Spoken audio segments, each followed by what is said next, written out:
قلوت قبنا ماي وحليب تحنا صرنا اللي باليما صرنا اللي باليقنا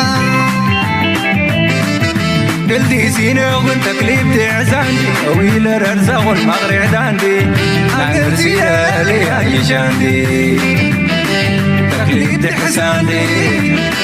مغرع كيدا وكاندي عادات كلهم فتك وروم ووردك كسكس ومرقدتي كلهم ودي كلهم قطاين تقري وبلاين تقري وبلاين تقري وبلاين دليل برا برا دولي عوجا فرا عليه تبدا مرا والساررا كلهم قطاين تقري وبلاين تقري وبلاين تقري وبلاين تاريان كاراغا وينك الامورة لا نرقولي تنوقف نازولة لا لا ولا يا جارد احنا سورة فتنوي نازولة جارد احنا سورة اللي ولو تقليد تحسان اللي ولو ما ريحكي دوكشان لا لي ولا مولاي من فتنا لي ولا أتحب حابرنا اللي ولو تقليد تحسان اللي ولو ما ريحكي دوكشان لي ولا حونا وبوارنا لي ولا منتو فناتنا لا لي ولا لنا لا لي ولا لي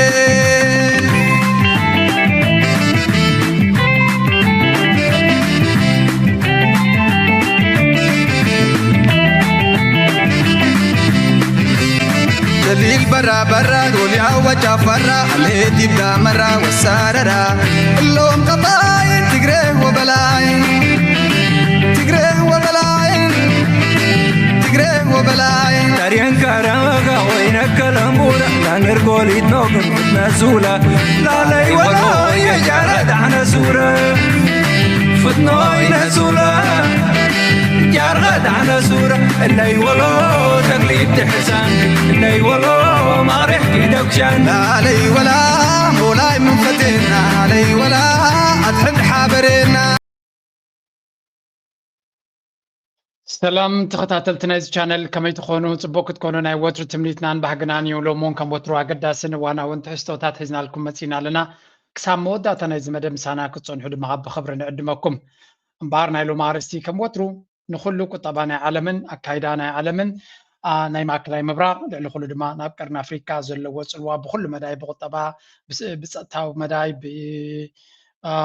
بخلو ببوليتيكا ومداي بخلو كنريا كم فتنينا ناي بحاك إذا قرمت حستو يهزالكم قريبا زلوه بليش لايك قبرو شير قبرو ريتوكم من حسابكم قدفو طم كل جزي تقدسكم تكاتلونا تحقزونا عندما كابل بخنا مزقناكم ندلي بزي قلنك فرق نابتي تحسونا كناتينا باكلاب بزوع نقر زي قرمكم سمعيهم let's go.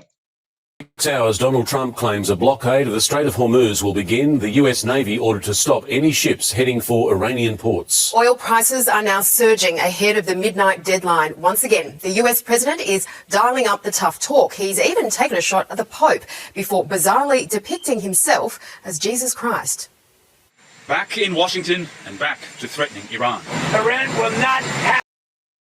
كم تري وزلهم تكونتات كاب جزينا بجزي نات غيايري خيد كم زلون لتسا بتي ناتو مداي زبلو وزلون بقمت على زبلو وزلون كنرينا. to Alex Hogan with the latest out of the Middle East. Alex.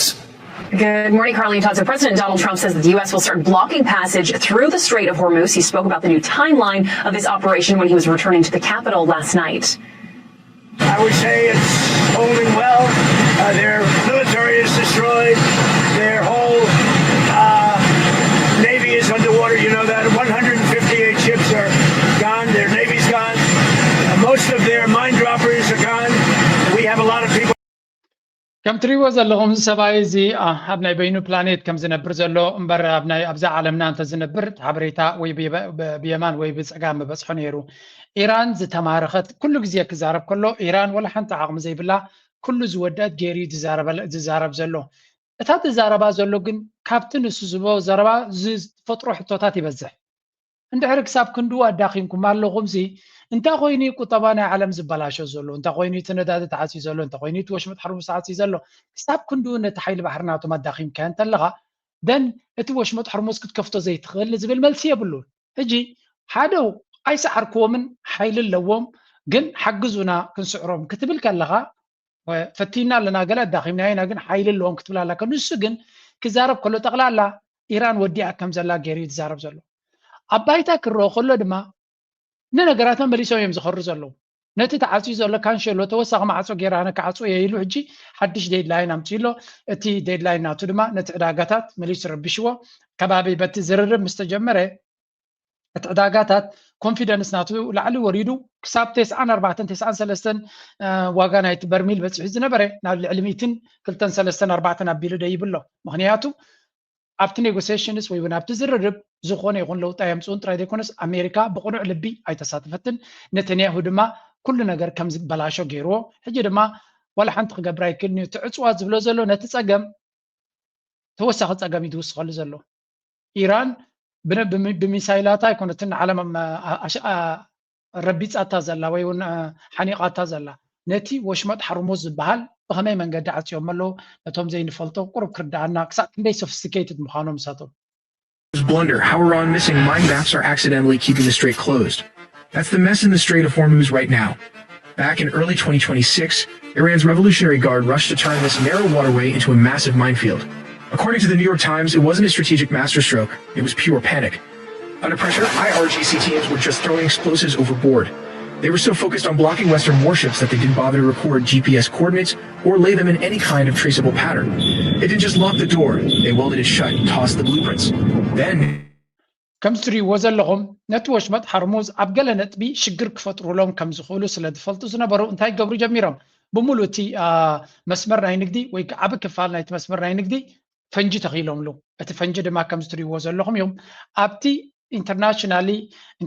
ኣብቲ ማእከላይ ንግዲ ዝንቀሳቐሰሉ ዝነበረ መስመር ፈንጂ እትዮምሉ እዚ ፈንጂ እዚ ዝተፈላለየ ዓይነት ፈንጂ ገሊዩ ከም ትሪእዎ ዘለኹም ኣብ ጠል ዝበለ እዩ ብኻልእ ዘራርባ ትሪእዎ ኣለኹም እቲ ገመድ ኣብ ታሕቲ ኣሎ ነቲ ገመድ ሃሪንካን እቲ ፈንጂ እውን ድንቀሳቐስ እዩ ስለዚ ኣብ ዝኾነ ቦታ እንተረኺብካዮ ነታ መርከብ ሓመዳ ንላዕሊ ዝገብራ እዚ ፈንጂታት እዚ ድማ ኣብ ገለገሊኡ ኢራን እውን ኤግዛክትሊ ኣይትፈልጦን ኣበይ ከም ዘሎ ኣበያ ግን ጌራቶ ዘላ ኣብቲ ናይ ቀደም መስመር ናይ ንግዲ ዝነበረ ካብዚ ፈንጂ ዝኽድሕ እንተደሊኻ እንታይ ክትገብር ኣለካ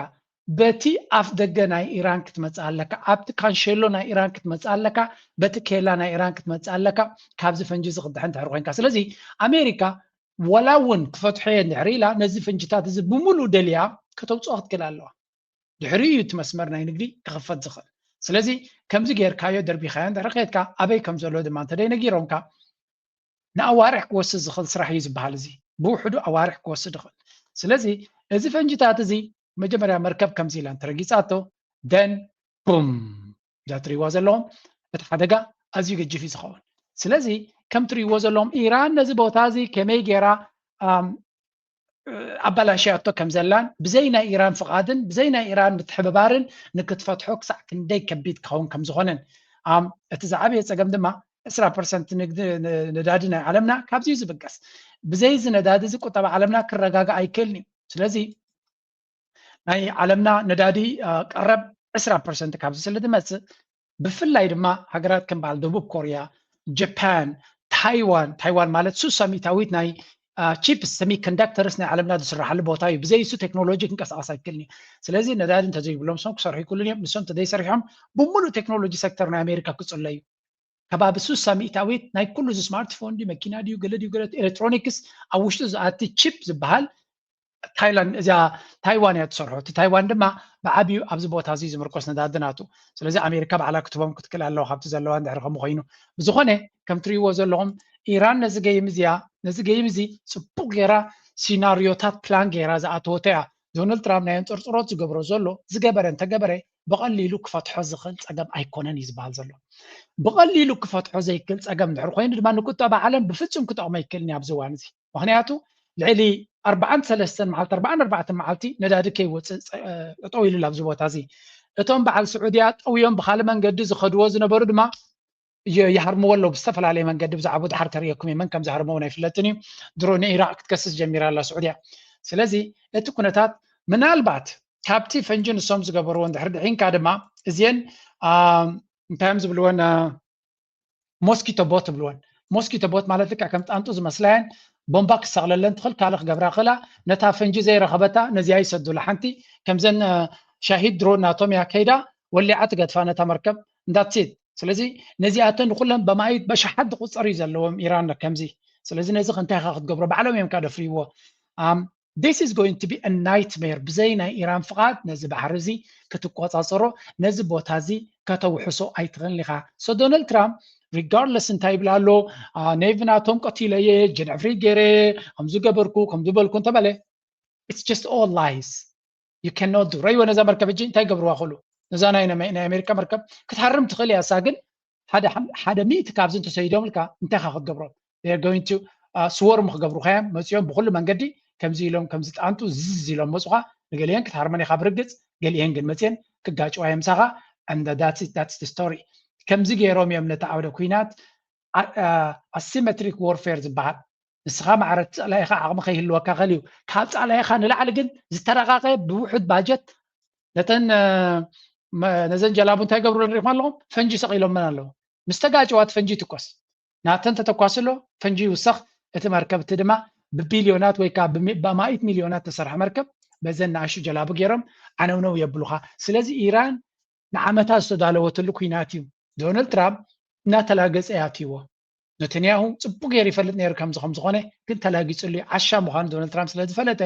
ቤላ ገይሩ ጠቢስዎ ሕጂ ድማ ይላገፀሉ ለክወፅ እንተደለየ ኣይክል ነይ ልክወፅ እንተደለየ እውን ክትወፀሉ ትኽእል መንገዲ የብልካን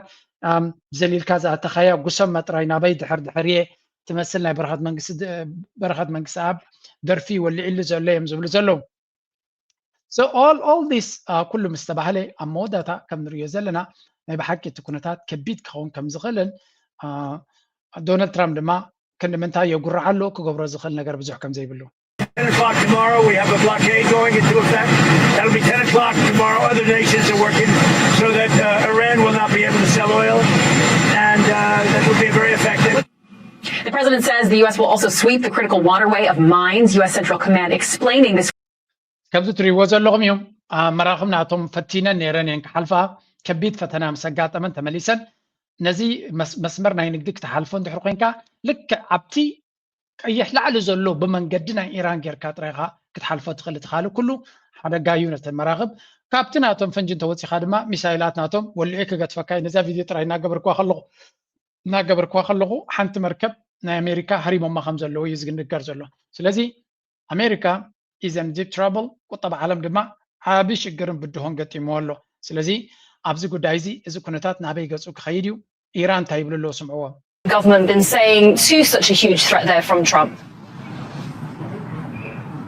Not from the government, but we've got a very strong message from the headquarters of Khatam al-Anbiya, known as the Joint Military Headquarters, and they are coming with this strong message that in case there is a security, it's going to be either for all or for none, and that is the message that we heard from them. Also, they are saying that there is going to be a decisive course of action in case the security of the ports of the country in the Persian Gulf and Sea of Oman is threatened. Meanwhile, we've got them from the statement. They're saying that vessels affiliated with the enemy, they have. ከምቲ ሪኦ ዘለዎም ኢራን ካብ ዶናልድ ትራምፕ ዝኾነ ይኹን ፍርሂ ከም ዘይብሎም ዝኾነ ይኹን ተጋጢሙ ንክገጥምዎ ድልውነት ከም ዘለዎም ብፍላይ እቲ ወታደራዊ ክንፍናቶም ብተደጋጋሚ ድንብርፅ ዝብሎ ከም ዘይኮነን ዶናልድ ትራምፕ ዝገብሮ ዘሎ ተሃዲድን ፈኸራን ካብኡ ፈሪሆም ዝኾነ ይኹን መንገዲ ዝቕይሩሉ ኣገባብ ከም ዘይብሎምን they will be all in ነዚ ኩናት እዚ ንዶናልድ ትራምፕ ቡሊ ስለ ዝኾነ ብሓይሊ ጥራይኻ ክትወፅኦ ትኽእል ተደናጊፅካ ተመሳኺንካ ወይ እውን ፈሪህካ ክትወፅኦ ትኽእል ዓይነት ኩናት ኣይኮነን ኢሎም ካልኣይ ድማ ኢራን ዝተረፈም የብሎምን ኩሉ እቲ ኣሜሪካ ክትገብሮ ትኽእል ረስና ሓይሊ ኩሉ ሓሊፎም እዮም ኣሜሪካ ኣፅዋራታ ትውድእ ዘላ እምበር ሓዳሽ ሓይሊ ይኮነትን ኩሉ እቲ ከቢድ ሚሳይላት ናታ ኣፅዋር ናታ ኩሉ ዓቕሚ ናታ ሪኦም መጥራይ ዘይኮነስ ተፃዊሮም ሓሊፎም እዮም ስለዚ ሪጋርድለስ እንታይ ዓይነት ምፍርራሕ ይገብራሉ ዶናልድ ትራምፕ ካብቲ ቅድሚ ሕጂ ዝገበሮ ንላዕሊ ሓንቲ ነገር ጥራይ ትተርፎ ሓንቲ ቫሪያብል ንሳ ድማ ኒኩለር ጥራይ ትተርፎ ንሳ ጥራይ ክገብር ዝኽእል ካብ ሓሊፉ ክገብሮ ዝኽእል የለን ብርግፅ ንሱ ኣየፍርሆምን ክንብል ኣይንኽእል ኢና ግን ከም ንሪኦ ዘለና ኢራን ፈሪህካ ክውፃእ ዝኽእል ኩናት ኣይኮናት እዮም ዘለዉ ነዚኣ ብዙሕ ሰብ ይጋግያ እዩ ኢራን ፈሪሆም ክወፅዎ ዝኽእሉ ዓይነት ኩናት ኣይኮነን ዘለዉ ክገብርዎ ዝኽእሉ ነገር የለን ሓንቲ መንገዲ ጥራያ ንዶናልድ ትራምፕ ጠጠው ከብልዎ ኣብዚ ዘተ ሰላም ስንታይ ስከይልዎ complete capitulation ኢድኩም ሃቢልዎም ኣብቲ መን ኢኻ ትብሎ ኣብ ኒው ከይዶሞ ዝነበሩ ኣብ ፓኪስታን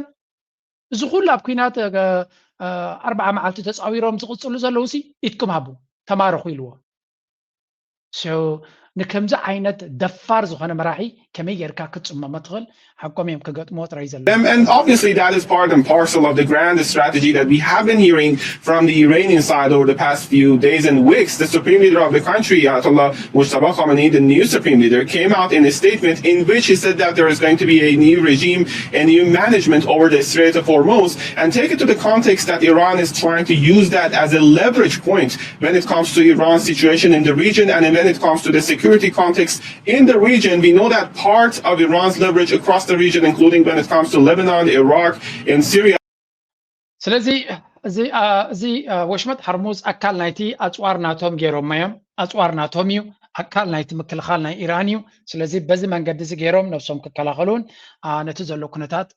ክቋፃፅርዎም ክፍትን እዮም ሓድሽ ታሪፍ ክገብሩሉ እዮም ሓድሽ ኣካይዳ ክገብሩሉ እዮም that's it ነዚ ቦታ እዚ ኣካል ናይቲ ኣርሰናል ናቶም ወይ እውን ምክልኻል ናይ ኢራን ገይሩ ተቆፂሩ እዩ በዚ ቦታ እዚ ድማ ብንሕና ንደልዮን ብናትና ኮንዲሽን ዝንቀሳቐስ እምበር ካባና ወፃኢ ማንም ናቱ መንገዲ ዝገብረሉ ኣገባብ ኩሉ ይኮነን and we are here ነዚ ታክቲክ እዚ ድማ ክንጥቀመሉ ኢና ይብልሎ now what's going on in America Donald Trump ክስምዖ ዝኽእል ትበይዝ ናቱ economy would come to an immediate halt without the trucking industry but this industry is under tremendous pressure due to rising fuel prices to get a better idea of that impact let's go for a ride Steve Fowler of Virginia owns a fleet of 35 flatbed trucks used to haul construction materials and other freight. He says his diesel bill is up more than 50% since the start of the war. Last month we spent $97,000 in fuel. That was the month of February. In the month of March, we spent $147,000. That's a big jump. Yes, it's a huge jump. ከም ትሪእዎ ዘለኹም እቲ መጓዓዝያ ናይ ኢራን ናይ ኣሜሪካ ብፍላይ እዚ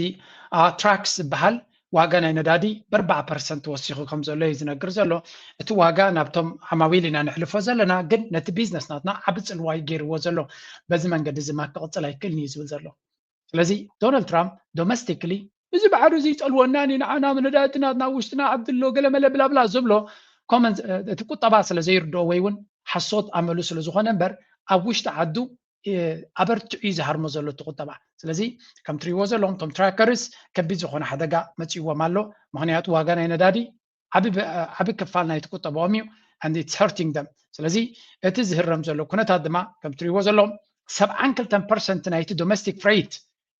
ናይ ኣሜሪካ ሎጂስቲክስ ኣብ ውሽጢ ዓዲ 72% ብመኻይን እዩ ዝካየድ ምክንያቱ መንገዲ ባቡር የብሎምን ምዕቡላት እኮ ኣይኮኑን እዚኣቶም ድሑራት እዮም if you come to Switzerland وياب كلا أجرت تخينيركا كندم انتاي ناي ترينات مقعزياتات الله برايونير إذا بزع لوجيستيكس أبزي بترينيسي تعبيت إذا بس حنبرت بترينيسي زين كساقس أبوجن كومس اللي زي بلهم مبزحته بمخايني زقعز سلامتاي تي فلتات سلزين برا ما يكونون تكار إندستري لوبي سلزلوا نتي من قد بابور دما سلزي يربح كم زي سرح جيرهم برا أمريكا مسابيا من قد بابور يفلتون يرم مجبرون يرم جن again تهجر نسبي بزرب زي كونه كل جزء ب corporation استونا هجر سلزوخنت كابتي دسي كابتو ودبات مالتيو نا فابريكا كبت أتوينا وير هاوسز كبت أتوينو تراكس يدلي زي تراكس خونا يكلني سلزي تمسرح كم زي مثل كونتينرات تنبرتن بخمي كم زخيت تري ولهم this is going to be huge and حفشة دونالد ترامب كنا منتاينا تكوننات كسغري فتنالو ازي حليف كصون حيو اتواغاتات نلعل خيدالو واغانا ندادي ممليسنا خبري خيدالو and yeah sooner or later he gonna face اتي كبيت زغونه صقم اب قدمت كصني now اكم زي درجه صقم زلو براحي انتي كغبري خاصبه بزعبا زلو قطباو كنتاتو بزعبا زلو شجرات مفتعي كنادي غزيون قلبتون ابو كطفي خاصبه نورمال مراح انت زغونون دما كم مغبره انتي يغبرالو حدش كوينا جميرلو Ever US-born Pope is now openly challenging the war being waged by the other most influential American on earth, President Trump. Just today, Pope Leo XIV tweeted, quote, "Those who pray are aware of their own limitations. They do not kill or threaten with death. Instead, death and accusing him of being weak on crime and ineffective on foreign policy. He also described the Pontiff as overly liberal and criticized his approach to global conflicts. We don't like a Pope. كم تريوا زلهم أب مس كلهم بوليتيكينياتات نا أوروبا كير ستارمر نا يوكي بلو نا يوروبيان يونيون بلو نا فرنسا بلو نا جيرمن بلو أندن كيتكا أب نا يوكرين زلنسكي بلو I don't know أب أفريقيا خيتكا وخندي كاباتهم نا يسود دايدو أفريقيا بلو نا هند بلو زي بس حنا قرية بلوني النامش نخلهم تعرفنا واردون حجي تعرف وزن برحدي مس رئيس ليك أنا باباساتنا كاثوليكايد بيت كريستيان وقعوا كينات وجه لدونالد ترامب أتي كاثوليكايد بيت كريستيان لما أتي باباس أمريكاوي ما بقولوا انتهى قبر جميرة مالو بلا غيرو أبتاز حمومان دونالد ترامب كهرمو جميرة مالو فاتيكان دونالد ترامب أبتاز حمومو كهرمو جميرة مالو and this is actually أمريكا دونالد ترامب نيكولار رواز وارا لوي ميبلو كاثوليكايد بيت كريستيان لما ناتا ناي نفسا زخالت نيكولار لوي يبلو انتهيت نيكولار كاسم حكمي مجمريا نايك آلات كوينا سلزخوني بقدس مصحف غيرو بكريستيان غيرو خلاغص نزفتن زنبره دونالد ترامب كتلاغص علي تخلني خايبلو املاخ وقع يفتني سلامي زدلي بشم املاخ زي كون زي فتحو كينات كغبراي تخلني خا بزبل ترز بالك خاصو دحر مقدناي حجي اتا نيكولار اوبشن تبحال تتقيمي بلو لو امريكا ميديا of omnipotence fueling the war. Earlier this week, he even took the extraordinary step to call on people to contact their elected leaders to advocate for peace. A Trinity College Dublin professor told MS Now the Pope's appeal to people to call their representatives are, quote, the equivalent of the nuclear button for the Vatican. الرئيس اللي كان باباسات كابز حليفهم تايجرهم يبلو له نتهم تختلت كاثوليكايد بتكريستيان وي ونهزب كلهم مالتيو ناب زملكتهم ناي حزبهم بوتا ምናልባት ናይ ካቶሊካዊት ቤተክርስቲያን አካይዳ ዘይትፈልጡ መብርሂ ክበኩም ካቶሊካዊት ቤተክርስቲያን ከም ካልኦት ቤተክርስቲያን ንኣብነት እስልምና ኦርቶዶክስ ካለ ኩሉ ምሽ ኣሎ ናይ ካቶሊካዊት ቤተክርስቲያን እቲ መምርሒ ካብ ቫቲካን ይድመፅ እቲ ርእሰ ሊቃነ ጳጳሳት ካብ ቫቲካን ዝበሎ እንታይ ዝኸውን ብቐጥታ ናብ ኩሎም ጳጳሳት ናይተን ሃገራት እዩ ዝኸይድ ኣብ ቤተክርስቲያናት ድማ ይንበብ መልእኽቲ ናይ ርእሰ ሊቃነ ጳጳሳት ተባሂሉ እቲ ምእመናን ድማ ብኡ እዩ ዝግዛእ ስለዚ ዓብ ሓይሊ ዘለዎም እዩ እንታይ ኢሎም ኣለዉ ነቶም ህዝቢ ንዝምልከቶም ኣባል ናይ መንግስቲ ኣሜሪካ እዚ ጉዳይ እዚ ጥንቃቐ ክግበረሉ ከም ዘለዎም ሓቢሮም ኣለዉ እዚ ከዓ ነቲ ፖለቲካ ኣብ ዝምልከቶ ቦታ ለውጢ ንክገብሩ ይኽእሉ እዮም ካቶሊካዊት ቤተክርስቲያን ድማ ብከምዚ ኣፅልዋ ዘለዋ ትበሃል እቲ ዜጋታት ናታ ብቤተክርስቲያን ገይራ ነቲ መልእኽቲ ከተመሓላልፍ ስለትኽእል ኣብ ፖለቲካ ፅልዋ ክህልዋ ክእል እዩ እንተወሓደ ግን ካቶሊካዊት ቤተክርስቲያን ኣብዚ እዋን እዚ ትክክለኛ ዕላማ ሒዛ ስለትሰርሕ ዘላ ብዙሓት ካቶሊካውያን ዝሓለፈ ክንደይ ዓመታት በቲ ኣካይዳ ናይቲ ቤተክርስቲያን ፅቡቕ ዘይስምዖም ዝነበረ بفلا بزم عربا على بزح أبالات يتخسر نيرا نمجمريا دحر نوح وان ترير مرقتي أبا قد اسم مدرقنا تاريخ نسرائيل نتنياهو دونالد ترامب أنت أرم دوي لا الزد ما تأونكو بيتخرسيان أنت أونكو هايمانوت ونكتب لا تخليها أتريرو زك عومن دونالد ترامب قالوا كلهم وش الخلق يمزولوا ولا تم اسلام ولا تنا اسلام مرحنات بسنك مع ناي سعوديه نقوس ناي امارات نقوس تم راح هايمانوت ناي اسلمنا انصار امريكا خزاربو كبيدي نتا هايمانوتات قصيرو ميم زلوتي اب سعوديه نابنت انصار امريكا ختصبخ وهابيانيزم دو ولا حلوفነት يدو اخرارነት يدو تباهيلو ايفقدون سلازي اتوم مرحت هايمانوت ولا كوتنا امريكا بترزق عمون تخونا من الاسلام كاب من العلي ግን እቶም ፖለቲከኛታት ካብ ኣሜሪካ ስለ ዝፈሩ ይዓብጡ ወይም ካቶሊካዊት ቤተክርስቲያን ዝዓብጣ ወይ እውን ክፀቕጣ ዝኽእል ሓይሊ ስለዘየለ ሓፊላ ነዚ ጉዳይ እዚ ትማጎተሉላ እዚ ድማ ሓደ ካብቲ ፅቡቕ ዝኾነ ገፅ ናይታ ቤተክርስቲያን ዝመፀሉ ዘሎ እዩ ኣብዚኣ ንእሽተይ ከስማዓኩም ድሕሪኡ ምናልባት እታ ካቶሊካዊት ቤተክርስቲያን ኣብ ፖለቲካ ስለምንታይ ኢድ ክትእትዊ ስለምንታይ ፖለቲካ ንፖለቲከኛታት ዘይግደፍ ዝብል ሰብ ክህሉ ይኽእል እዩ እዚ ግን ፖለቲካ ኣይኮነን እዚ ትሪእዎ ዘለኹም ስእሊ ዶናልድ ትራምፕ በዓል ፖስት ዝገበረ እዩ ላይክ ሲሪየስሊ ኣብ ምንታይ ዓይነት ዓለም በፂሕና ከም ዘለና ኢየሱስ ክርስቶስ ኢኻ ስለ ዝበልዋ ብዝሓለፈቶም ፓስተራት ናቱ ኣብ ፓውሎ ዋይድ ዮም ሳን ገለን ብሓደ ኮይኖም ንስኻ ከም ክርስቶስ ኢኻ ንክርስቶስ ክርስቶስ ከወዳድርዎ ስለ ዝፈተኑ ከይሓፈረ ብኣይ ዝተሰርሐ ክርስቶስ ኮይኑ ንሕሙማት ከም ዘሕውዝ ዘሎ ባዕሉ ኣብ ናቱ ሶሻል ሚድያ ፖስት ገይርዎ ሰብ ድማ ክፅለል ደልዩ በዚ ጉዳይ እዚ ኢትስ ክሬዚ نقطة لابد نسمعه. نتوم باباس دما كبي زخنا ملسي بوا مالو. نوح صحف صحيفه ده يزبل زلو. ፈራህ ዝኾኑ ጳጳስ እዮም እዚኦም ብዛዕባ ናይ ኣሜሪካ እንታይ ይምልከተኩም ኒውክለር ኢራን ተወሰደት ደስ ይብለኩም ማለት እዩ ገለ ናበለ ዝንጣለ ናብ ልዕሊ እቲ ርእሰ ሊቃነ ጳጳሳት ኣርዩ ኣሎ ስለዚ እዚ ድማ ንካቶሊካውያን ጥራይ ዘይኮነስ ኣብ ኩሉ ተፀላዕነት ናቱ ዋላ እቲ ማጋ ዝበሃል ናቱ ኮንሰርቫቲቭ ቤዝ እዩ ንሰላም ምረፅ ናብ ፅቡቅ ተመለስ ንዝብሎ ዘሎ ንመራሒ ሃይማኖት እውን ክደፍ nuclear weapon. We don't want a pope that says crime is okay in our cities. I don't like it. I'm not a big fan of Pope Leo. He's a very liberal person, and he's a man that doesn't believe in stopping crime. The US president also took issue with Pope's remarks on Iran, insisting that he does not support any leader who appears to tolerate Iran having nuclear weapons. He reiterated Washington's ካቶሊካት ቤተክርስቲያን ብፍላይ ድማ ፖፕ ሊዮ ድማ ነቲ ቤተክርስቲያን ብትክክል ከምዚ ዓይነት ቡሊ ካልእ ክደፍሮ ዘይክእል ዶናልድ ትራምፕ ማለት እዩ መራሕቲ ኤውሮጳ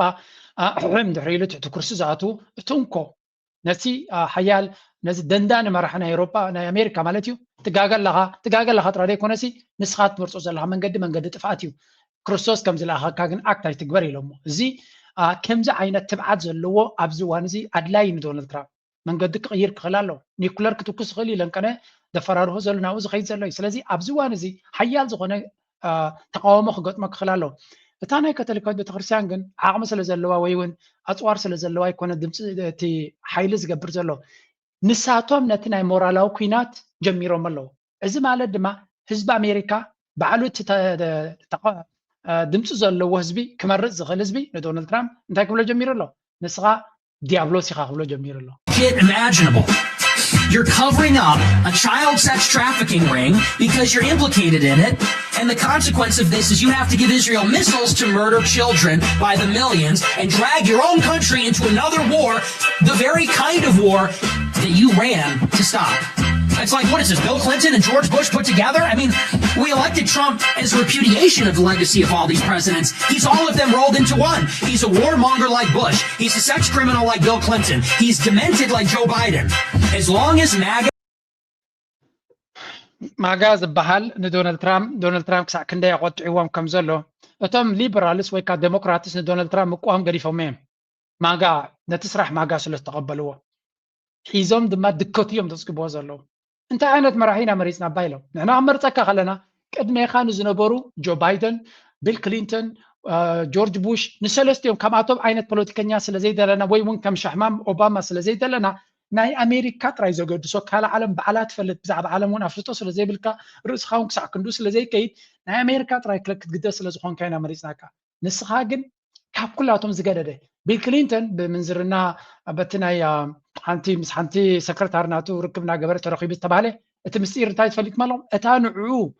ሰክረታር ናቱ ኮይና ምስኡ ትድቅስ ከም ዝነበረት እቲ ምስጢር ዝወፀ እሳ ናይ እስራኤል ስለያ ኣባል ከም ዝነበረት እዩ ዝንገር ሓደ በሉለይ ኩሉ እዚ ነገር እዚ ብእስራኤል ዝግበር እዩ ቢል ክሊንተን ይኣብዮም ስለ ዝነበረ ሸረኽ ገይሮም ባኣ ገይሮም ኣንበርኪኾሞ ሓደ ዕሉል ገበነኛ ናይ እስራኤል ዝነበረ ኣብ ኣሜሪካ ተታሒዙ ዝነበረ ተፈሪዱ ዝነበረ ከይፈተዎ ከም ዝፈትሖ ገይሮም በቲ ናይ ሴክስ ስካንዳል ገይሮም ሓደ ጆርጅ ቡሽ ከምኡ ኣታሊሎም ናብቲ ኩናት እትዮም ከምኡ ድማ ጆ ባይደን ድማ ርእሱ ዘይብሉ ስለዚ ናይ ሰለስቲኦም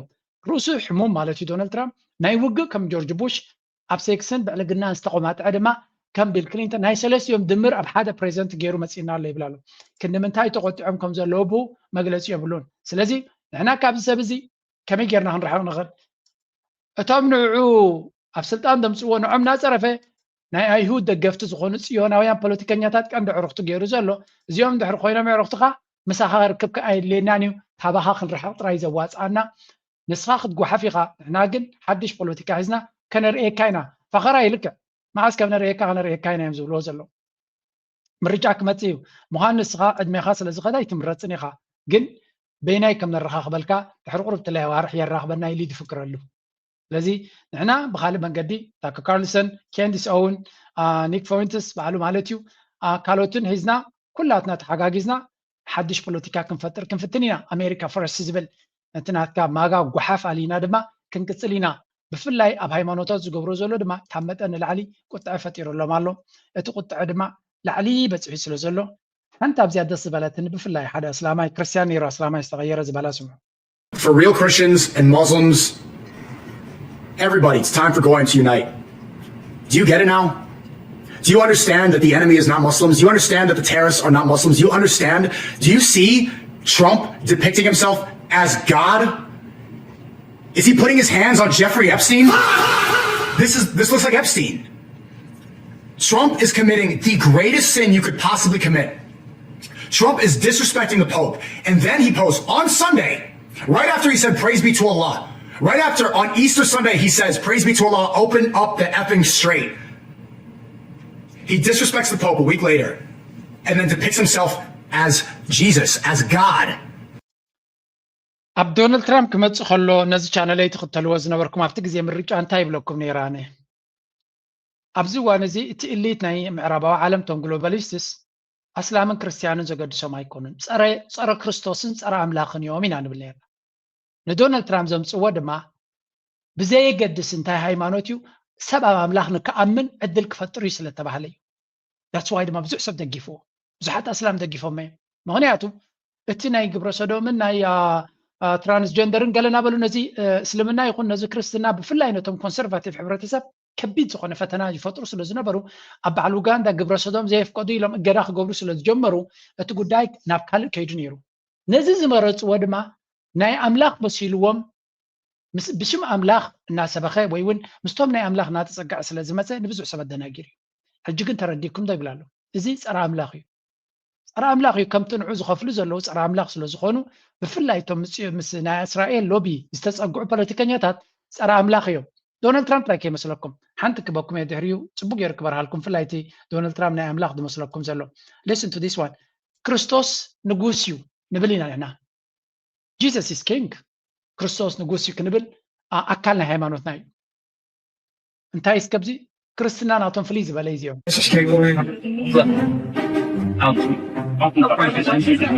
like my hesitancy that there are people online who are using that as ammunition. But I look, Jesus Christ is the Lord and Savior. He died and shed his blood for all of us. But I don't like people using it. It's a weird online phenomenon. I think it is. There are some that are using that in a hateful way, and I think that's. Well, I don't need a hateful way. I know you don't. I know. Of course, I need it like Christ is King. Amen. Amen. ከም ትሪእዎ ዘለኹም እዚ ቴድ ክሩዝ እዩ ዝበሃል ካብ ጅማሮ ናይ ፖለቲካ ናቱ ክሳብ ሕጂ ንእስራኤል ከገልግል ኢለ ፖለቲካ መፅአ እዩ ዝብል ናይ እስራኤል ኣገልጋሊ ፖለቲከኛ ናይ ኣሜሪካ ሰነተር ናይ ቴክሳስ እዩ ሓደ ነገር ግን ኣሎ እስራኤላውያን በዓል ቢቢ ነተንያሁ ክርስቶስ ንጉስ እዩ ክንብል ከለና ንዓታቶም ፀርፊ ኮይኑ ይስምዖም ስለምንታይ ንሳቶም ክርስቶስ ባርያ እዩ ሓደ ሓረስታ እዩ ሓደ ለኽባት እዩ ስለ ዝብሉ ኣምፅልኩም እየ ኣብዝኹም ክብሉ ከለዉ 2 ቢልዮን ህዝቢ ኣደናጊሩ ኣምላኽን ንጉስን ኮይኑ ተቐይሩ ዘሎ እዩ ስለዚ ንጉስ እዩ ክትብሎ ከለኻ ንዓታቶም ፀርፊ ኮይኑ ስለ ዝስምዖም ክርስቶስ ንጉስ እዩ ትብል ቃል ክትሓስስ ይደልይዎ እዮም ተዲኹም ኣሎ ኣይሁድ እዮም ቀቲሎም ትብል ቃል እውን ክትሓስስ ይደልይዎ እዮም እንታይ ዳ ክንብል ደሊኻ ሃይማኖትና ንቀይር ኣለና ክርስቶስ ንጉስ እዩ ንጉሰ ነገስቲ ኢና ንብሎ ንሕና ኣምላኽ እዩ ድማ ነቶም ክርስቲያን ናው እዚኣ ምባል ነቶም ክርስቲያን ኢና በሓልቲ በዓል ቴድ ክሩዝ ተዲኹም ኣሎ ከባድ እያ ምክንያቱ ኣይሁድ ስለ ዘይፈትዋሶም ኣይሁድ እውን እቶም ኣኽርርቲ እየ ዝብል እምበር ተራ ኣይሁድ ንክርስቲያን ሃይማኖትና ከኽብረልና እዩ ዝግብኦ ብዝኾነ ከም ትሪእዎ ዘለኹም እቲ ዘረባ ናበይ ይኸይድ ከም ዘሎን ዶናልድ ትራምፕ ድማ ዳሓንእቶ ኣብ ክርስትና ክሕባእ ከም ዘይደሊ ኣነ ፅሩ ነጊሩ ኣሎ ኣነ ኣምላኽ ካብ ኣምላኽ ረኣዩኒ ብምባል ናይ ኣምላኽ ስእሊ ሒዙ መፅኡ ኣሎ ካቶሊካዊት ቤተክርስትያን ድማ ኣብዚያ ቤላ ጌራ ትጭፍጭፈ ዘላ ባይ ዘ ወይ ንመን እዩ ከዝሕቡ ዘሎ ትሪእዎ ኣለኹም ነቲ ኤፕስቲን ዝበሃል እቲ ስእሊ እዚ እንተኾነስ ካብ ክርሕቕ እዩ ዝግብኦ ንሱ ኣምላኽ ኮይኑስ ነቲ ኤፕስቲን ዝመስል ማለት ኤፕስቲን እዩ ዝመስል ተሓሚሙ ዘሎ ኤፕስቲን ድማ እቲ ናይ ብዕልግና ዶናልድ ትራምፕ ምስ ርክብ ኣለዎ ዝበሃል ዘሎ እዩ ወል ካብ ከይከድና ሰበይቱ ድማ ሓድሽ ምስጢር መፅይዎ ኣሎ እዞም ገዛ እዚኣቶም ርስሓት ናቶም መወዳእታ የብሉን ኢልናኩም ኢና ለንቀነ እዛ ፈርስት ሌዲ ትበሃል ማላንያ ኣብ ስክሪን መፅያ ኣነ ምስ ኤፕስቲን ርክብ የብለይን ብምባል ንዓለማ ሰንቢዳቶ እንታይ ወሪድዋ እዛ ሰበይቲ እዚኣ ኣለክን የብልክም ዛዕባ ክንዛረብ ኣለና ንሕና እንታይ ስለ ዝወረዳያ በጉ ኢላ መፅያ ኣነ ምስ ኤፕስቲን ርክብ ወላ ይፈልጦ እንተነበርኩ ምስ ርክብ የብለይን ብምባል ክትዛረብ ጀሚራ ለካስ ተሓቂ ካልእ ንዓ ትፈልጣ ኣማንዳ ኡንጋሮ ትበሃል መሓዛኣ ናይ 20 ዓመት ዝፋለጣ ነቲ ሓቂ ከውፅአ ኢላ ኣብ ሶሻል ሚድያ ስለ ዝፀሓፈት ከይተቐደምኩ ከብፅየ ኢላ ስለ ዝገበረት እያ ፅቡቅ ጌራ ትፈልጣ እያ ሳዕ ክንደይ ከም ትፈልጣ ድማ ኣብዚ ከሪእና ረኣኹሞ ክትከዱ ኢኹም መዓት ርስሓት ኢና ክንርኢ እዚኣ ትሪእዋ ዘለኹም እዛ ብየማን ዘላ ጓል እያ እታ ነቲ ምስጢር ከውፅአ ዝበለት ትጥቃ ዘሎ ሰብኣያ እዩ እቲ ሰብኣያ ነዚኣ ኣማንዳ ትበሃል ብራዚላዊት ማለት ሰብኣያ እቲ ረጉት ሰብኣይ ትሪእዎ ዘለኹም ነዛ ሜላንያ ሰይቲ ዶናልድ ትራምፕ ንስዩ ኣማፂኡሉ ንዶናልድ ትራምፕ ሰምሳር ናቱ እዩ ነይሩ ምክንያቱ ሰምሳር ናይ ደቂ ኣንስትዮ ነይሩ እዚ ምስቲ ኤፕስቲን ዝበሃል ዝሰርሕ ዝነበረ እዩ ሞዴላት ካብ ዝተፈላለየ ዓለም ናምፀ ምስ ሰባት ይራኸብ ነይሩ ስለዚ ነዛ ሜላንያ ኣምፂኡ ዘራኸቦ ንስዩ ነይሩ ሰምሳር ናቱ እዚኣ ሕጂ ነቲ ምስጢር ከውፅአ ትብል ዘላ ድማ ፅቡቅ ጌራ ትፈልጦም እያ ንኩሎም ምፍላጡ ኖርማል ካ ከይመስለኩም ንዓመታት እዮም ዝፋለጡ ምስ ተፋትሑ ቅድሚ 2-3 ዓመት ዶናልድ ትራምፕ ዓርኩ ስለ ዝኾነ ነዛ ጓል እዚኣ እንታይ ገይርዋ ካብ ስልጣና ከም ትባረር ገይሩ ካብ ኣሜሪካ ከም ትስጎ ገይርዋ ካብ ኣሜሪካ ተሰዩጋ ብራዚል እያ ዘላ ኣብ ሂወት ኩሉ ከሲረ ንዓኻትኩም ለኪመ ክጠፊ እየ ድማ ትብል ኣላ ሕጂ ናም ነዚ ስለ ዝረኣየት እያ ሜላንያ ኣነ ኣይነበርኩን ኣነ ኣይፈልጦን እየ ኣነ ከምዚ እየ ትብል ዘላ ወል ትፅሑፍ ኢላታ ዘላ ክረአየኩም ዳሕና ኣብዚ እዚ ድራማ እዚ ኣይውዳእኒ ድበልናኩም እዚ ሰብ እዚ ትሑዝ ስለ ዝኾነ እዩ ንኩሉ ሰብ ጠሊሙ ንኩሉ ሰብ ዘቆጥዕ ዘሎ እዛ ቀይሕ ተኸዲና ዘላ ሳያ እቲ ድማ ሰብኣይ ዓርኩን ዶናልድ ትራምፕ ማለት እዩ ኣብ ምሕዳር ናይ ዶናልድ ትራምፕ ኤንቮይ ናይ ገለ ናይ ወፃኢ ርክባት ሓላፊ ገይርዎ ኣሎ ኣዝዩ ቀረባ ዓርኩ እዩ ንነዊሕ ዓመታት ድማ ዓርኩን መካይቱን እዩ ዳርጋ ኣብ ኩሉ መፅሄታት ኣብ ስእልታት ኩሉ ግዜ ብሓደ እዮም ዘለዉ ናው what's going on ኣብ ትሪእዎ ዘለኹም እዚኣ ጓል እዚኣ እቲ ኤፕስቲን ዝገብሮ ዝነበረ ኩሉ ከም ትፈልጦ ዝነበረትን ጓል 16 ዓመት ከላ ኣብቲ ነፋሪት ናይቲ ኤፕስቲን ከም ዝተሰቐለትን ካብ ሽዑ ጀሚራ ከም ሰንበደትን በዚ ጉዳይ እዚ ግን ኣቕሚ ከም ዘይነበራ ካብ ክትወፅያ ትነግር ዘላ ክንደይ ብዙሕ ትፈልጦ ነገር ከም ዘለዋ እያ ትነግር and the secret is going to come so ከም ትሪእዋ ዘለኹም ኣብዚ ጓል 16 ዓመት ከላ ኣብቲ መስራሕት እያ ትዕድመ ከላ ኢቨን እቲ ዝሓዛውን ቅድሚ ግዜኣ እዩ ዓርካናታ ኮይኑ እዩ ዝበሃል ኣብዚ ሓንቲ ፅሕፍትላ እንተረኺብና ያበልና መሲልኩም እዚኣ ትብሎ ዘላ will take legal action against you and your pedophilia husband ስለዚ ሕጋዊ ስጉምቲ ኣንጻርክን ንሜላንያ ማለት እዩ ኣንጻርክን ኣንጻር ሰብኣይክን ክወስድ እየ ኢላታ ኣላ እዚ ማለት ድማ ከም ትሪእዎ ዘለኹም ን10 ዓመት እየ ዝፈልጠኪ you knew I was detained በዚኦም ንኣይ ዝበሃሉ ተኣሲሮም ዝነበርኩ ትፈልጢ ነርኪ you were present in my life every year on my son's birthday even sending secret service and being the first to congratulate him back in 2016 something was clearly wrong but I am not part of any evil mission ስለዚ ኣብ መንጎም ብዝተባሰ ምስቲ ሰብኣያ ወጊና ብዙሕ ነገር ከም ዝበደለታ ትዛረብ ዘላ ክትሃሲያ ምዃና ድማ ዓጢቓላ ብዙሕ ዝፈልጠለኒ ሂወተይ ዝጎደ ኣብዚ ዜባቶ ዘላ መጠንቀቕታ ክረአየኩም I have nothing left to lose ኩሉ ነገር ከሲረ ዝተረፈኒ ነገር የብለይን ስለዚ I will tear down your corrupt system even if it is the last thing I do in my life ነዚ corrupt ሂወት ናትኪ ኣነውኑ ከብለ ነዚ ፖዶፊላ ማለት ዓማፅ ናይ ትሕቲ ዕድመ ደቂ ኣንስትዮ ዝኾነ ሰብኣይክን ንዓኸን ለካኪመኩም ክጠፍየ ወላ ብሂወተይ ንዓጥራይ ገይረ እንተመይተውን ሓላሊ ንዓይ ትብል ኣላ so እቲ ረስሓት ናበይ ይኸይድ ከም ዘሎ ትሪእዎ ኣለኹም ዶ ካብዝን ወዲ ከምዝን ክሃድም ኢሉ ናብ ኢራን ኩናት ክገብር ከይዱ ኢሎሞ እዚ ነገራት እዚ ከም ዘሎ መዓት ረስሓት ከም ዘሎ ስለ ዝፈልጥ ዘሎ እዩ ሃዲሙ ከይዱ ናብ ኩናት ናይ ኢራን ብዘይ ልቡ ኣትዩ ኢሎም ኣብ ኩናት ናይ ኢራን ድማ ይሰለጦን ሕጂ ድማ ተመሊሱ ናበይ ከም ዝኸይድ ኣቕሉ ፀይብዎ ኣሎ ኩሉ እዚ ንሪኦ ዘለና እዚ ሰብኣይ እዚ ናይ ርስሓት እዩ ዘለዎ ንሽተይ ክፋል ጥራይና ሰሚዕና ዘለና እዚ እቲ ኣብ ፓብሊክ ንሪኦ ዘለና ኢና እስራኤል እንታይ ሒዞምሉ ኣለዉ እስከ በሉለይ ሕጂ ገሙት እስኪ ንሕና እዚ ርኢና ንግረም ኣለና እስራኤላውያን ነዚ ብምንታይ ስለ ዝሓዝዎ እዩ ክሳብ ክንዲዚ ኣብቲ ናቶም ታሽሙ ወዲቑ ዘሎ you can imagine there are so many other things that we don't know so basically እዛ ሰብ እዚኣ ልባ ጠፊዋ ሃንደበት እቲ ኩነታት ካብ ሽግር ካብ ዓበድበድ እናበለት እያ ናብቲ ጉዳይ ኣትያይ ዝበሃል ዘሎ ስለዚ ተኻኺመኩም ክጠፍየ ዝፈልጦለኒ ተፀበይ ንትግራይ መዓልቲ ተፀበይቲ እያ ትብላ ዘላ መዓልቲ ሕማቕ ፀርፍታት ኣለዎ ኣልዮሞ ስለ ዘለዎ ኣነ ስለዚ የምፃኽዎ ስለዚ ዶናልድ ትራምፕ ኣይናይ ጉዳይ ንዑ ዝያዳ ክሃስዮ ንሕና ክርዳኣና ይክእልኒ ዘሎ we really don't know how this is gonna go because ብየማንን ፀጋምን ኩሉ ነገር ሕንፍሽፍሽ ዝበለ ስለ ንርኢ ዘለና of the war with Iran, the Islamic Republic has repeatedly launched retaliatory strikes against America's Gulf Arab allies, countries like the UAE, Qatar, the Kingdom of Saudi Arabia, and others. I want to dig into what this has done to relations between Washington and the Gulf. Has it weakened or strengthened them? Joining me now to discuss this is Harvard University professor and director of Harvard Kennedy School. ሓንቲ ዘረባ ኣላ ኣብዚ እዋን እዚ ኩሉ ኩናት እዚ ናብ ማእከላይ ምብራቅ ክምለስ ከሎ እንታይ ዓይነት ፅልዋ ገዲፍሎ እንታይ እየን ክኾና ዘን ሃገራት ዓረብ ንመፃእየን ብኸመይ እየን ክሰግርኦ ዝብል ከቢድ ዝኾነ ዘረባ ከቢድ ዝኾነ ዲቤት ተፈጢሩ ዘሎ እዚአን ሃገራት እዚኣተን ኩላተን ኩዌት ባህሬን ስዑድያ ቀጠር UAE ኦማን እቲ ዝርግሐ ካበይ ናበይ እንድሕሪልካ ካብ ኦማን ክሳብ ባህሬን ዝበሃል ትፍልሊ ኦማን ናብ ኢራን ዝቐረበ ፖሊሲ ዘለዋ ዝወሓደ መጥቃዕቲ ዝወረዳ ድማ እያ ስለዚ ኦማን ሕጂ እውን እንትኾነ በዚ ዓወት ናይ ኢራን ክትከስት ትኽእል ሃገር እያ ምክንያቱ ኣካል ናይቲ ኬላ ክትከውን እያ ኬላ ኣብ መንጎ ኦማንን ኣብ መንጎ ኢራንን እዩ ክኸውን ስለዚ ኦማን ካልአይቲ ክትዕወት ትኽእል እያ ካብቲ ኩናት እቲ እታ ዝያዳ ቁፅሪ ሓደ ትኸስር ባህሬን እያ ኦልሬዲ ከሲራ እያ ዘላ ጥዋዕዋዕ እንዲ ኢላ ዘላ ባህሬን ድማ እቲ ቀንዲ ኣኽራሪ ፖሊሲ ናይ እስራኤል መጋበርያ ንኢራን ከውድቕ ድማ ዓቕሚ ስለ ዘይብሉ እምበር ብዝለዓለ ደረጃ ዝሰርሕ ዘሎ ባህሬን እዩ ድሕሪኡ ተሃስዩ ዘሎ ኩዌት እዩ ኩዌት እውን ኣካል ናቱ ስለ ዝኾነ ድሕሪኦም ኢማራት ኣብ መወዳእታ ቀጠርን ስዑድያን ይመፁ ማለት እዩ ስለዚ እቲ ፖሊሲ ናቶም እንታይ ክኸውን እንድሕር ኢልካ እውን ከቢድ እዩ ንክትፈልጦ ዋላ እኳ ፍርህ ስለ ዘለዎም ናብ ኣሜሪካ ገጾም ዝፅጉዑ እንተመሰሉ ስዑድያ ካልእ መንገዲ ከተናዲ ከም ትደሊ ዘርኢ ምልክት ኣሎ ፅኒሕልና እውን ክርዮ ኢና ብዕምቆት ኣብቲ ናይ ቀርኒ ኣፍሪቃ ምስ ዘሎ ተሓይስካ ክትርዮ ስለ ትኽእል ቀጠር ምልክት ትህብ ኣላ ናይ ኣሜሪካ ዝምድና ናታ ዳግመ ግምት ክትገብረሉ ከም ትደሊ ኢማራት ግን ሙሉእ ብሙሉእ ኣብ ጎኒ ኣሜሪካ ክኸውን እየ መጋበርያ ናይ ኣሜሪካ ምዃኑ ዘዋፃኒ ዝመረፀት ትመስል ስለዚ እቲ ምርጫታት ናይዘን ሃገራት ካብ ግዜ ናብ ግዜ እናተቀያየረ እዩ ዝኸይድ ዘሎ ብዓብዩ እቲ ፖሊሲ ናተን ኣብ ቀርኒ ኣፍሪቃ ዘሎ ድማ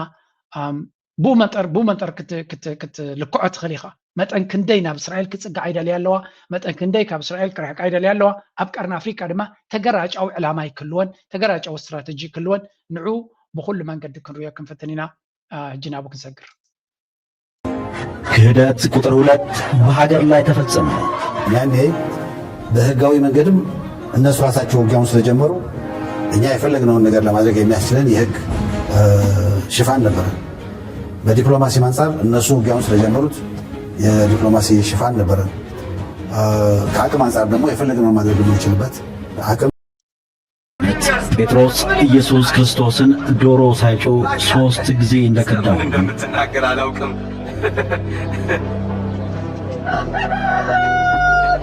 ህወሓት መራሹ ኢህአዴግ በአሰብ ጉዳይ በሀገር ላይ 3 ጊዜ ክህደት ፈጸመ።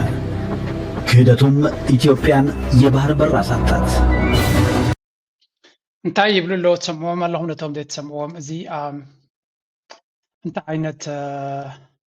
ካብ ብልፅግና ናብ ብዕልግና ተሰገርሃየ ፓርቲ ምዃኑ በዚኻ ትፈልጥ ፋሲካ ምድሪ ልክዕ ኣብ ቅንያት ናይ ሕማማት ኢየሱስ ክርስቶስ ንጴጥሮስ እንታይ ኢልዎ ነይሩ ደርሆ 3 ግዜ ከይነቀወ 3 ግዜ ክትክሕደኒ ኢኻ ብምባል ነጊርዎ ነይሩ እዚ ጥቕሲ እዚ ምስ ፋሲካ ዝተሓዝ ጥቕሲ እዩ ድሕሪኡ ኣብቲ ዓርቢ ስቕለት መዓልቲ ዝፍፀም ማለት እዩ 3 ግዜ ክሒድዎ ድሕሪኡ ተረዲእዎ በኽዩ ተነሲሑ ገለመለ ጴጥሮስ ድማ ሓደ ካብቶም ዓበይቲ ከም ንፈልጦ ኣብ ሓዋርያት ናይ ክርስትና ጴጥሮስ ገለ ካብቶም ዝዓበይ እዩ ስኻ ከውሒ ካብ ቤተክርስትያነይ ድማ ኣብ ልዕሊኻ ካህንፃ ኣብ ልዕሊ ከውሒ ካህንፃ ዝኾነ ድማ ክንቕንቓ ይክእል እናበለ ዝዛረብ ጥቕሲ እዩ ጴጥሮስ ኣዝዩ ኣገዳሲ ነይሩ ንክርስቶስ ማለት እዩ ብዝኾነ ንምንታይ ይጥቀምሉ ለውስከ ሰይጣን እውን ከደናግር ተደለየሲ ጥቕሲ ዲጥቀም ዲገለ ትብል ምስል ኣላ ኣሪንኩም ፀሓፍዋቶም ትፈልጥዋ ልክዕ ከምቲ ጴጥሮስ 3 ግዜ ንክርስቶስ ዝኸዓዶ ትብሉ ዘለዉ ህወሓት ድማ ንኢትዮጵያ 3 ግዜ ክሒድዋ 3 ግዜ ጠሊምዋ ኣፍ ደገ ባሕሪ ንኸይትረክብ ዝብል ፕሮፓጋንዳ እዩ ነዚ ፕሮፓጋንዳ እዚ ልክዕ ፋሲካ ምድሪ እዮም ፈኒዮሞ ንዑ ድመርሖ ድማ ቀንዲ ኣክተር ባሕሪ ዓሰብ ክመልሰሎም ኢሎም ኣብ ግምት ዘእተውዎ ድማ መን ይፈሊጥኩም ኣለዎም ጻድቃን ዘይጻድቃን ተባሂሉ ከም ትሪእዎ ዘለኹም ንመለስ እዮም ዝገብሩ ዘለዉ ኣብዚ ኣብ ሰውራ ከሎ ማለት እዩ ሽዑ ድማ ኣብቲ ውዕላል ጀርስ ክሰማምዑ ከሎ ዝነበረ ስእልታት ገይሮም ባይ ደ ወይ እዛ ትሪእዋ ዘለኹም ሎሚ ደረስዲስ ስቶሪ ኣብ ዝከርየኩም እየ ሎሚ ኣገዳሲት መዓልቲ እውን ስለ ዝኾነት ምስቲ ዕለቱ ኣተሓሒዝካ ክትገብሮ ከማን ፅቡቕ እዩ ኣምባሳደር ቢንያም በርሀ ካብ ኢትዮጵያ እውን ፅሒፎ ነይሩ ብዙሓት ኤርትራውያን እውን ፅሒፎም ኣለዉ መበል 24 years ago this day ሎም መዓልቲ ቅድሚ 24 ዓመት the Eritrean and Ethiopian Boundary Commission ዕለት 12 እዚኣ ትማልያ ዕለት 12 ወርሒ 12 2002 ማለት እዩ 2002 ዲ ዝኾን ዘሎ ናይ የስ2 ማለት እዩ ወይ ሎሚ ሶሪ ዕለት 13 ወርሒ 4 2002 ብይን ተዋሂቡ So, Captain Elet, Abzin de Hadel, so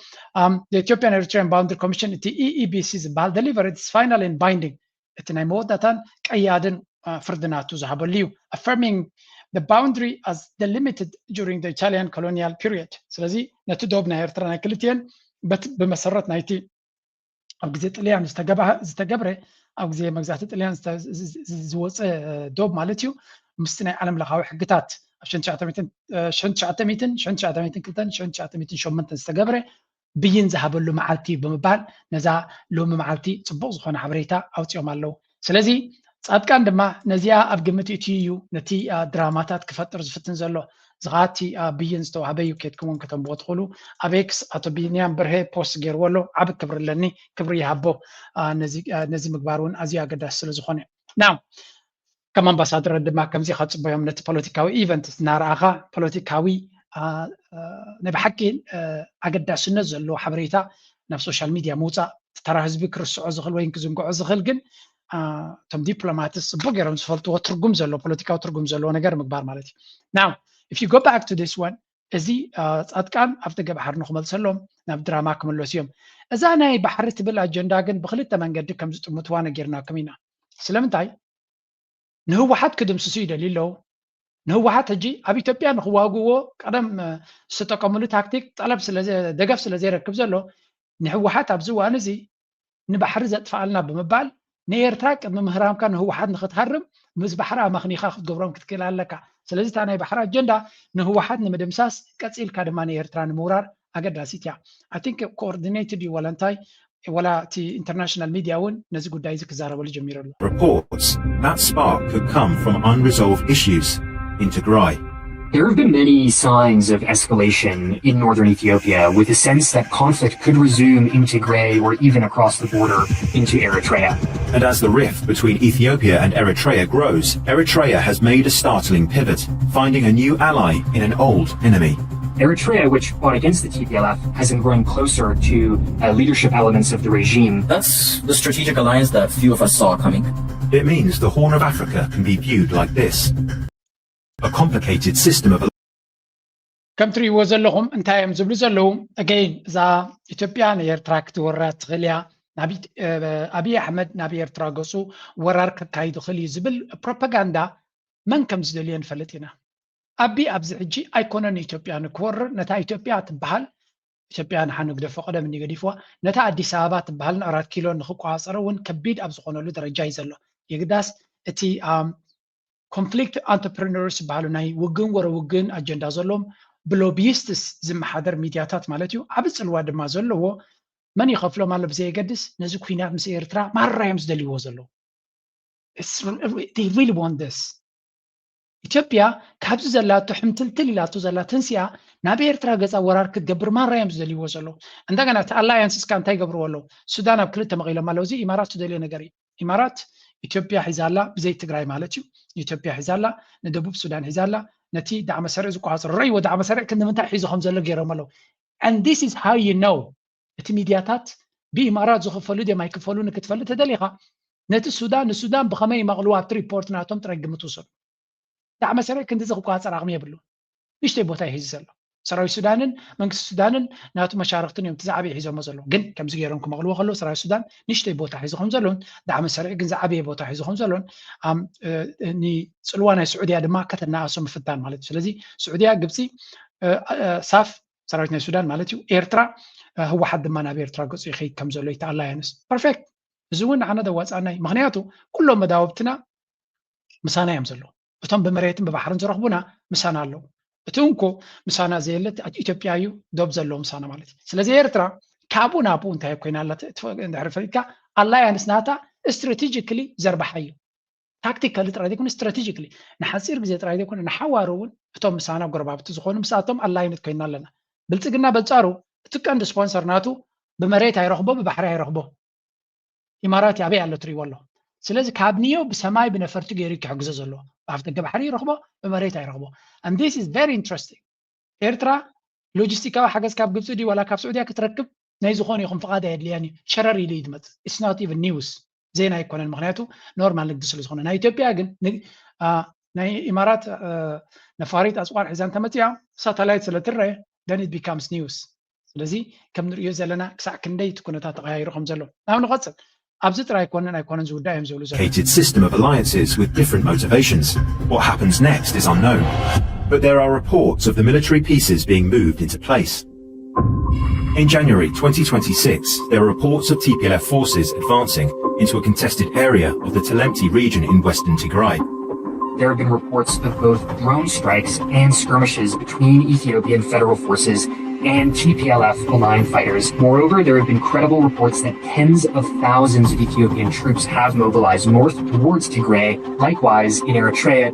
So what will happen next? There are different scenarios for a conflict. One is the federal government goes into Tigray and replaces the administration there. This wouldn't have to necessarily draw on the Eritreans, but it could do. Diplomacy is always an option, but the recent outbreak of conflict in the Middle East, which has drawn in Saudi and the UAE, begs the question of whether a diplomatic solution is imminent. And if a war started in Tigray and the Eritreans... كم تريوا زلهم نزي كم زقلت وزلو زي كبابزي أبتسلمت كوينات تلعيلو نيرو سلازي تناي تقراي كونتات كبيت سلازلو بوغيرو يوم أب كوينات كأتو زغولو زبل حدا سيناريو نرلنا كابوكات سيلوم دما كم تزبل وزلو أما أكلاي مبراغ قات يوم زلو كونتات نتبل تكنا نابي إرترا قصو كقبرو زفتن زنبه ناب تقراي وي نابي إرترا قبرو زفتن زنبره نوعو نت دايناميك استغلال لك أيرو خمزلون دبلوماسيا مفتاح كجبرون كبيت خون كم زغل أبزوان زي بفلايتي إمارات زبال يذكر مهلاون زعبنا إمارات دما تبو غيرك اسمعكم يدحرستو السنة جزيء معناته إمارات نبعلو انتاي قط يمولو كابو تبقيسنا هنا نتكونتات زي شركنا نايز كبابينا نابيك خير نكن قمتوك حق زانا زغل ناو قداينا بحر تراي كونن أبز زلو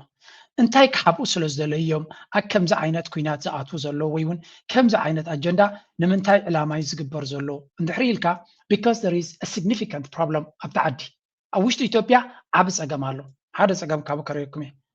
listen to this one أبتعرف ترى زي في التي زقاتم زلو بتعدي لهم ኢየሱስም እያያችሁት የስጋ ሰልፍ 12 ሰዓት ነው ህዝቤን ይዩት እንዴ ኧረ ሽሮ ሜዳ ይለያል እኔ እኮ የዋስ ሰልፍ መስሎኛል አያልቅም ኧረ አያልቅም እስቲ እዩት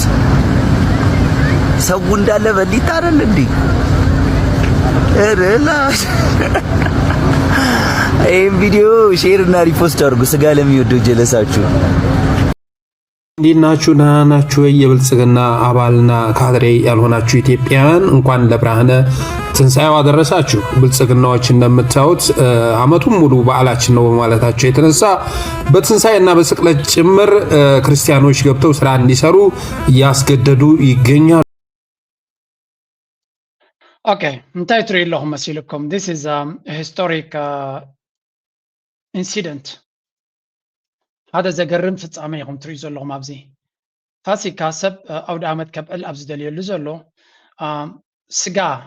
سكده حن تدورهم بقينا بعلاقة كامخات ترسيع بتبيع بزع سباي كلوني عاقمي كونن. حجز الرزق لجن سجا كتجز كاب دكان بكيلو دي فرق كيلو دي ناخد جز إذا تري وزلهم ريجا نجوهم مدرسة جا نخوجز تسريعهم زنبريم. And then أكلت ثلاثة سؤال كا استجانا نخي مثلكم دما أبزون تري جاز سي يسجا سلف بالخوان له سلزي سجا نخوجز سب كندزي أبدي سابا سبت تسريعية بهم زلوا بجنزو بكفيل نخجزي. What happened إذا تقولوا سجان قال ملل مغنياتو ناوز عايشر في زلو زرب كاب سجان دقيت شدجلو سلزي أبتوش تعدي ببرد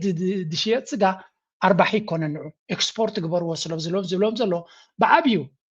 مستزلوا أجمعنا ترانسبورت أبزي صبغ يرام كقال سركم يوم دهان كانت أحزلكم تكونتات كابز فلتوا خاهم فلت أتكلم كبال زوجت قارب تجنانيا زوج كفتنيا تجروس تمقباتون لبعال يمي هون عكم يمي فترة نقروش بمولو أبي يعمل زمن إيات أمتهم تمسواج هونو መካከለኛ ገቢ ያለው መምህር የመንግስት ሰራተኛ በሙሉ ተሰልፎ ስንዴና ዘይት የሚወስድ ናይዚያ ኮነትን ዚያ አንተ እንዲያታ ቀንድ ግን ናይቲ ናይ ሆሊዴይ ማርኬት ይለም አንተ ገረማን ኖ ስተርሚት I think this one is this ታይባል ያው በዓላት ብዙ ጊዜ ከኢትዮጵያ አከባበር አንጻር የሚታየው ኦኬ እጂ ከም ትሪእዎ ዘለኹም እቲ ህዝቢ ነቲ ብዝርካብ ገንዘብ ገዚኡ ንኽነብር ስጋ ገዚኡ ንኽጥቀም ስለዘይከኣለ ኣብ ከምዚ ዓይነት ደረጃ ወዲቑ ኣብ ሪጋታት ተሰጢሑ ከም ዝወዓለ እዩ ዝንገር ዘሎ እዚ ድማ መርኣያ ናይቲ ኣብ ዝሓለፈ እዋናት ከነምፃልኩም ዝቐነና ናይ ነዳዲ ፀገም ስለ ዘሎ እቲ ሎጂስቲክስ ዝርካቡ እንስሳ እውን እንተኾነ ንዕዳጋ ክበፅሕ ኣይክእልን እዩ ዘሎ ኣብ ዕዳጋ ክበፅሕ ስለዘይክእል ዘሎ ኣብ ኢትዮጵያ ኣዲስ ኣበባ ዘሎ ህዝቢ ስጋ ክረክብ ኣይክእልን እዩ ዘሎ ምክንያቱ ኣብ ኣዲስ ኣበባ ኣይኮነን ዝሕረድ ዘሎ ካብ ካልእ ዓዲ ክመፅእ ዘሎ ሎጂስቲክስ እንተደየሎ ድማ እቲ ትደልዮ ዘለካ ነገር ካብ ካልእ ቦታ ክመፅእ ኣይክእልን እዩ ናው if you connect the dots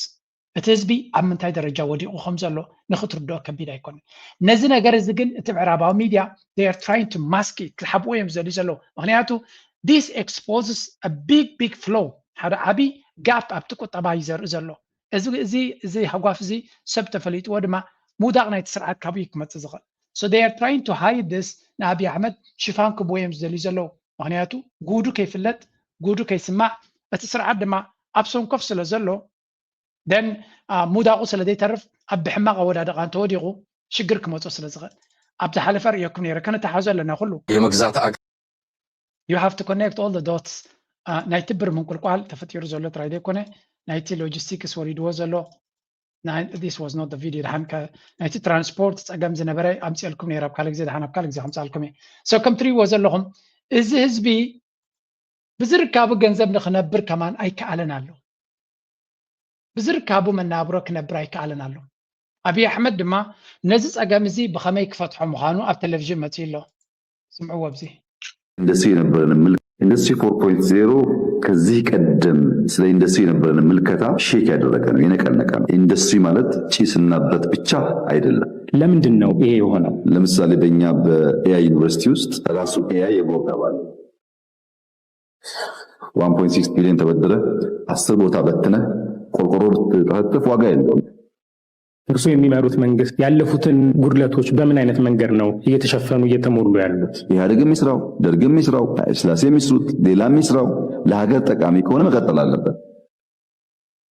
የባህር በር ማጣታችን ያሳደረው ጫና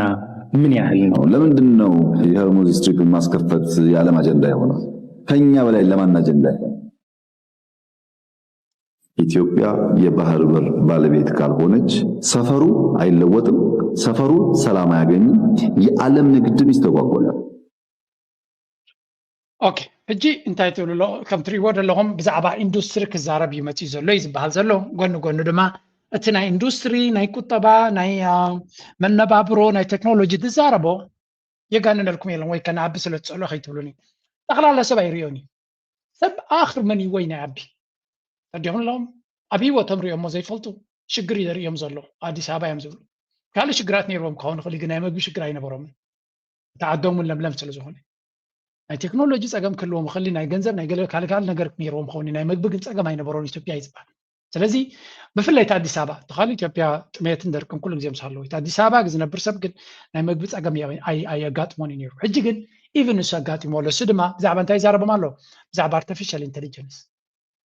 ላይክ ሲሪየስሊ እዚ ሰብ እዚ እቶም ህዝቢ እቶም ዓዲ ፍፁም ይርድኦም ድዩ ወላ ሰብ ድዮም ወላ እምኒ ገይሩ ዝቆፅሮም ኣነ ይርዳእኒ ሓደ ካልኣይ እዛ ኣብ ደገ ባሕሪ ትብል ኣጀንዳ ገዲፍዋ እዩ ነይሩ ንነዊሕ እዋን ክዛረባላ ኣይመረፀን ምክንያቱ መጠንቀቅታታት ረኪብላ ነይሩ ፈሪሂላ ነይሩ ሕጂ ግን ብዘይ ንሳ መዋፅኦ ዝበሃል የብሉ ካልእ ኩሉ መይቱ እቲ ኣጀንዳታት ኣብ ኩሉ ህዝቢ ክዒብዎ እዩ ብቁጠባ ከደናግር ኣይክእልኒ ኢንዱስትሪ ዶ ጅንዕፍሪ ዶ ኩሉ ሓሶት ምዃኑ ሰብ ፈሊጥዎ ኣሎ I mean, you cannot see something like this. ስጋ ንኽገዝእ ሰብ ክንዲ ዝሪጋ ይገብር እዩ ተዲኻኒ ክኸብሮ ይኽእል ወይ ገለ መለ ከም ድሌትካ ትብል ስጋ ንኽገዝእ ካብ ድኳን ክንዲ ዝሪጋ ትራንስፖርት ንኽገብር ክንዲ ዝሪጋ every facet of life ኩሉ ነገር ናይ ሆስፒታል ኣምፂና ኣልኩም ናይ መጓዓዝያ ኣምፂና ኣልኩም ትማሊ ናይ ሓደ ሰብ ክዕለኒ ከሎ እዚ ነገር ንኣዲስ ኣበባ ሲ ትመናብሮ ሲ ድሕሪ ሓደ ሰዓት ድሕሪ ከድካ ትዋጋሲ ተቐይሩ ይፀንሐካ ኢሉ maybe ولا تعرفك معناته جوجز يخاسي مشيت مسكت كاست واقع وسيخ أنا حكايله فقانوني اللي قتلون تقول يوم جن هايبر إنفليشن يزول بتعدي بالتقناد ما تابع الإنفليشن أو ديل نهاية زبل أتيك السو أبتاع نسو زمر حزر له 4 كيلو أبتاع أوفيس ناتو أبتاع بلاس ناتو ዋጋታት ጎዲሎም ክኾኑ ይኽእሉ እዮም ምክንያቱ ስለዘይ ከፍሉሉ እቲ ነገር እንተቲ ኩነታት ናይ ባሕሪ እቲ ኩነታት ናይ ዝቤዛ ግን ፈፂንካ መትሓዚ የብሉን ኣብዚ እጂ ክዛረቡ ከለዉ ሓንቲ ኣገዳሲ ዘረባ ይዛረቡ መስለ ካብቲ ዝዛረቦ ማለት እዩ እንታይ ይብሉ መሲልኩም ኣብዚ ከሪእኩም ፀናሕኩ ስእሊ ኣብዚ ከሪእኩም ፀናሕኩ ድሕሪት ኬትካ እንተሪእኻዮ ሓደ ኢትዮጵያዊ ኣብዚ ክዛረብ ከሎ እንታይ ይብሉ መሲልኩም እቲ ቀደም ንእሽተይ ጥራይ ከስማዓኩም አንድ አስተማሪ በኢትዮጵያ አቆጣጠር ነው በፈረንጆች እና በ1992 ማለት ነው ያን ጊዜ የነበረው አንድ አስተማሪ ወደ 547 ብር ያገኝ ነው የሚቀበለው ገና ሲገባ ስራ ማለት 547 አካባቢ ትላንት ደግሞ ሌላ ደሞዝ እየጠየቁ ነበር ዛሬ ላይ ያለ አንድ አስተማሪ የሚቀበለው 13732 ብር ነው አሉኝ እና የተጣራ እንግዲህ 9000 ይደርሰዋል አሉ ያን ጊዜ እንግዲህ በ92 ያ መጀመሪያ ፍሬሽ ኮሌጅ ትምህርቱን ጨርሶ ፍሬሽ የሆነ አስተማሪ የመጀመሪያ ወር ደሞዙን እንደተቀበለ በግ ልግዛ ቢል 11 በግ ይገዛ ነበር 11 በግ በአንድ ወር ደሞዙ ገዝቶ ከፈለገ ቤተሰቦቹ ጋር እርባታ ማድረግ ይችላል ወይም ደግሞ እንደው እንታይ እዮም ዝነግሩ ዘሎ መሲልኩም ኣብዚ ኢትዮጵያ ክሳዕ ክንደይ ከም ዝተቐየረት ነቶም ኢትዮጵያውያን ዝፈልጥዋ ክሳዕ ክንደይ ከም ዝተቐየረቶም እዮም ዝነግሩ ዘለዉ ሕጂ ብሕፅር ዝበለ ንሱ ተምሃራይ ትምህርቲ ወዲዩ ኣብ 1992 ብናይ ኢትዮጵያ 98 እዩ ዝኸውን ዘሎ 99 ዋላ 2000 ክኸውን ይኽእል ባና ኣብቲ ግዜ እቲ 11 ክፍሊ ወዲኻ ናብ ስራሕ ክታቱ ከለካ ዝነበረ ደሞዝ እንታይ ከግዛእካ ይኽእልን ሎሚ ዘሎ ደሞዝ እንታይ ከግዛእካ ይኽእልን እዮም ዝዛረቡ ዘለዉ ስለዚ ብሓፈሻ ኣብቲ ግዜ እቲ እቲ ደሞዝ 500 ብር እንተነይሩ ብዙሕ ኣብ ኢትዮጵያ ነገራት ንክትገዝእ የኽእለካ ነይሩ ናይ ሎሚ ደሞዝ ሕጂ ዘሎ ከግዛእካ ዝኽእል ግን እንታይ ከግዛእካ ክእል እዮም ዝብሉ bread dropped from 2000 leaves to roughly 900 loaves ብሓፈሻ I don't know እቲ ቁፅሪ ከመይ ገይሮም ትራንስሌት ገይሮም ኣለዉ ሃብ ናይ ድያ እቲ ኩሉ ሰሚዐ ከስማዓኩም ኣይከኣልኩን ብሓፈሻ እንታይ እዮም ዝብሉ ዘለዉ መናብራ ኣብ ኢትዮጵያ ድራማቲካሊ ከም ዝተቐየረ እዩ ዝንገር ዘሎ قدم ولا وكا 500 بردي ولا قلي وصلني يرتبلك تقصري وحدي مثل خل كمثل خل خوني 5 دي ولا 500 غيرنا 5 مثلا بيانو አሁን ዘጠና አንድ ዓመት ልጅ ትምህርት ቀመስልና ጨርሰን ነው 92 ነው 91 ጨርሰን 90 በኢትዮጵያ አቆጣጠር ነው በኢትዮጵያ አቆጣጠር በ1992 ማለት ነው ያን ጊዜ የነበረው አንድ አስተማሪ ወደ 547 ብር ያ 547 ቢሊድ ወስድ ነይሩ ይብል በአታተን ግን ትራንኩይል ዝኾነ ህይወት ክመርሕ ይኽእል ነይሩ ምክንያቱ መናብራ እዚ ሕሱር ስለ ዝነበራ ኣብ ኢትዮጵያ እዩ ዝብል ኣብ ግዜ ኢህአደግ ማለት እዩ እዚ ሎሚ 13000 ደሞዝ ይወስድ ተቆራሪፁ 9000 መፆ 9000 ኣብ ኢትዮጵያ እንታይ ክትገዝኣሉ ትኽእል እዩ ላይክ ናይ ዘይቲ ኣብዚ ምፅልኩም ነይረት ዋጋታት ገባ ኢሎም ኣምፅልኩም ነይረ ቁሩ ክስሕቁ ጥራይ መስሓቅስ ክስኣን የብሉን ብሽግር ናይ ሰብ ክንስሕቅን ክንወራዘን ድሌትና ኣይኮነን ግን also it's good that people realize እቲ ህይወት ኣብ ከመይ ደረጃ ከም ዘሎ ወይ would that be yeah I can find it ምስረኽብኳ ክሰደልኩም እየ ብዝኾነ እቲ መነባብሮ ኣብ ኢትዮጵያ ክሳብ ክንደይ ተቐይሩ ከም ዘሎን ክሳብ ክንደይ ከቢሩ ከም ዘሎን ኢትዮጵያውያን ድማ they are really struggling with the prices ኣብ ተዕዳጋታ ዘሎ ሰላም እንዴት ነህ እንትን 2 ሊትር ዋስቲ አለ ግን 50 ብር ገብቷል ገባ አዎ ገባ አዎ እሺ እንቁላልስ አለ እንቁላል ስንት ነው 25 ብር ገባ እሺ ዋና ነገር ዘይቱስ ዘይት 2500 ብር استك ገባ ዘይትስ 2500 ብር ኢላ ስለዚህ እቲ መናብሮሲ ክሳዕ ክንደይ ከቢሩ ከም ዘሎ ኣብይ ኣሕመድ ድማ ከመን ማራፅ እንታይ ወሲዱ እዮም ዝብሉ ዘለዉ ከምዛ ትሪዋ ዘለኹም ብረድኤት ንሓደ 200-300 ሰባት ኣምፂኻ ኣብዛ ገየፅየፅ ዝበለት ፓላስ ናቱ ንኤውሮጳውያን እውን ተገርም ቤተ መንግስቲ ናቱ ምፅኡ ንሓንቲ መዓልቲ ፅቡቅ ዝኾነ መግቢ ኣብሊዑ ኣጣቂዑ ፅቡቅ ዝኾነ ስእልታት ወሲዱ ፕሮፓጋንዳታት ገይሩ ተሓፀቡ ኢልዎም ዕፂብካ ጀናጂንካ ደላዲልካ ክዳኑን ገለመልዩን ንህዝቢ ድኻ ዝመርሕ ዘይመስል ኮይኑ ቀሪቡ ይብልዎ ኣለዉ ኣብ ዝኾነ ኣብ ዓዱ ከም ድሌቱ ኩሉ እዚ ስለምንታይ ዘምፃልኩም ዘለኹ እታ ናይ ባሕሪ ኣጀንዳ ስለምንታይ ትመፅእ ከም ዘላ ክርዳእኩም ኢለ he has a country that is collapsing by the day ሃገሩ መዓልታዊ ኮላፕስ ይገብር ኣሎ ንሃገር ዘውድቆ ካብ ኩናት ናይ ሓፂንን ናይ ብረትን ዝዓበየ ቁጠባ እዩ ህዝቢ منبار تسينو حافيلي كبال عكاز دلي كبالع زخل حزب مخان دما تفلطو يوم سقا بطرز بل حزبي زلو سقا بطرو يزبل حزبي زلو امين سقا نخبلع كنت زري غاز قبل سبي كريكم صنيه ስለዚህ እንታይ ንርኢ ኣለና እቲ ከጋጥም ዝኽእል ኣብ ኢትዮጵያ ከቢድ ነገር ክኸውን ከም ዝኽእል እዮም ዝነግሩ ዘለዉ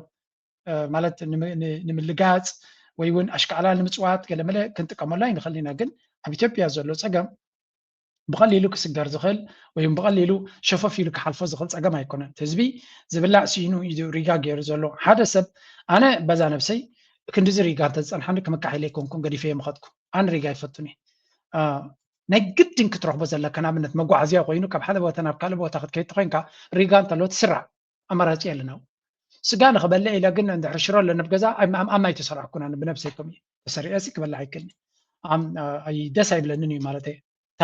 ካልእ ኣማራፂ ካብኡ ዝኸፍእ እንተለኒ ኮይኑ ነታ ኣማራፂ ክወስድ እየ ዝመርፅ ካብ ኣብ ሪጋ ክውዕል ፐርሰናል እየ ዝብለኩም ስለዚ ሰብ እዚ ናብ ኣውደ ዓመት ስጋ ንክገዝእ ክንዲዚ ሰዓታት ተሰሪዑ ዘሎ ስለምንታይ እንድሕር ኢልካ ቢካዝ ላይፍ ኢዝ ዲተሪዮሬቲንግ እናንቆልቆለ ይኸይድ ኣሎ ነዚ ዓይነት ምንቁልቋል ድማ ኣብይ ኣሕመድ መፍትሒ ዝበሃል የብሉን ሓንቲ ከም መፍትሒ ወሲድዋ ዘሎ ከምዛ ዝብለኩም ፀናውክያ ንመለስ ናብ ኣይተፃጥቃል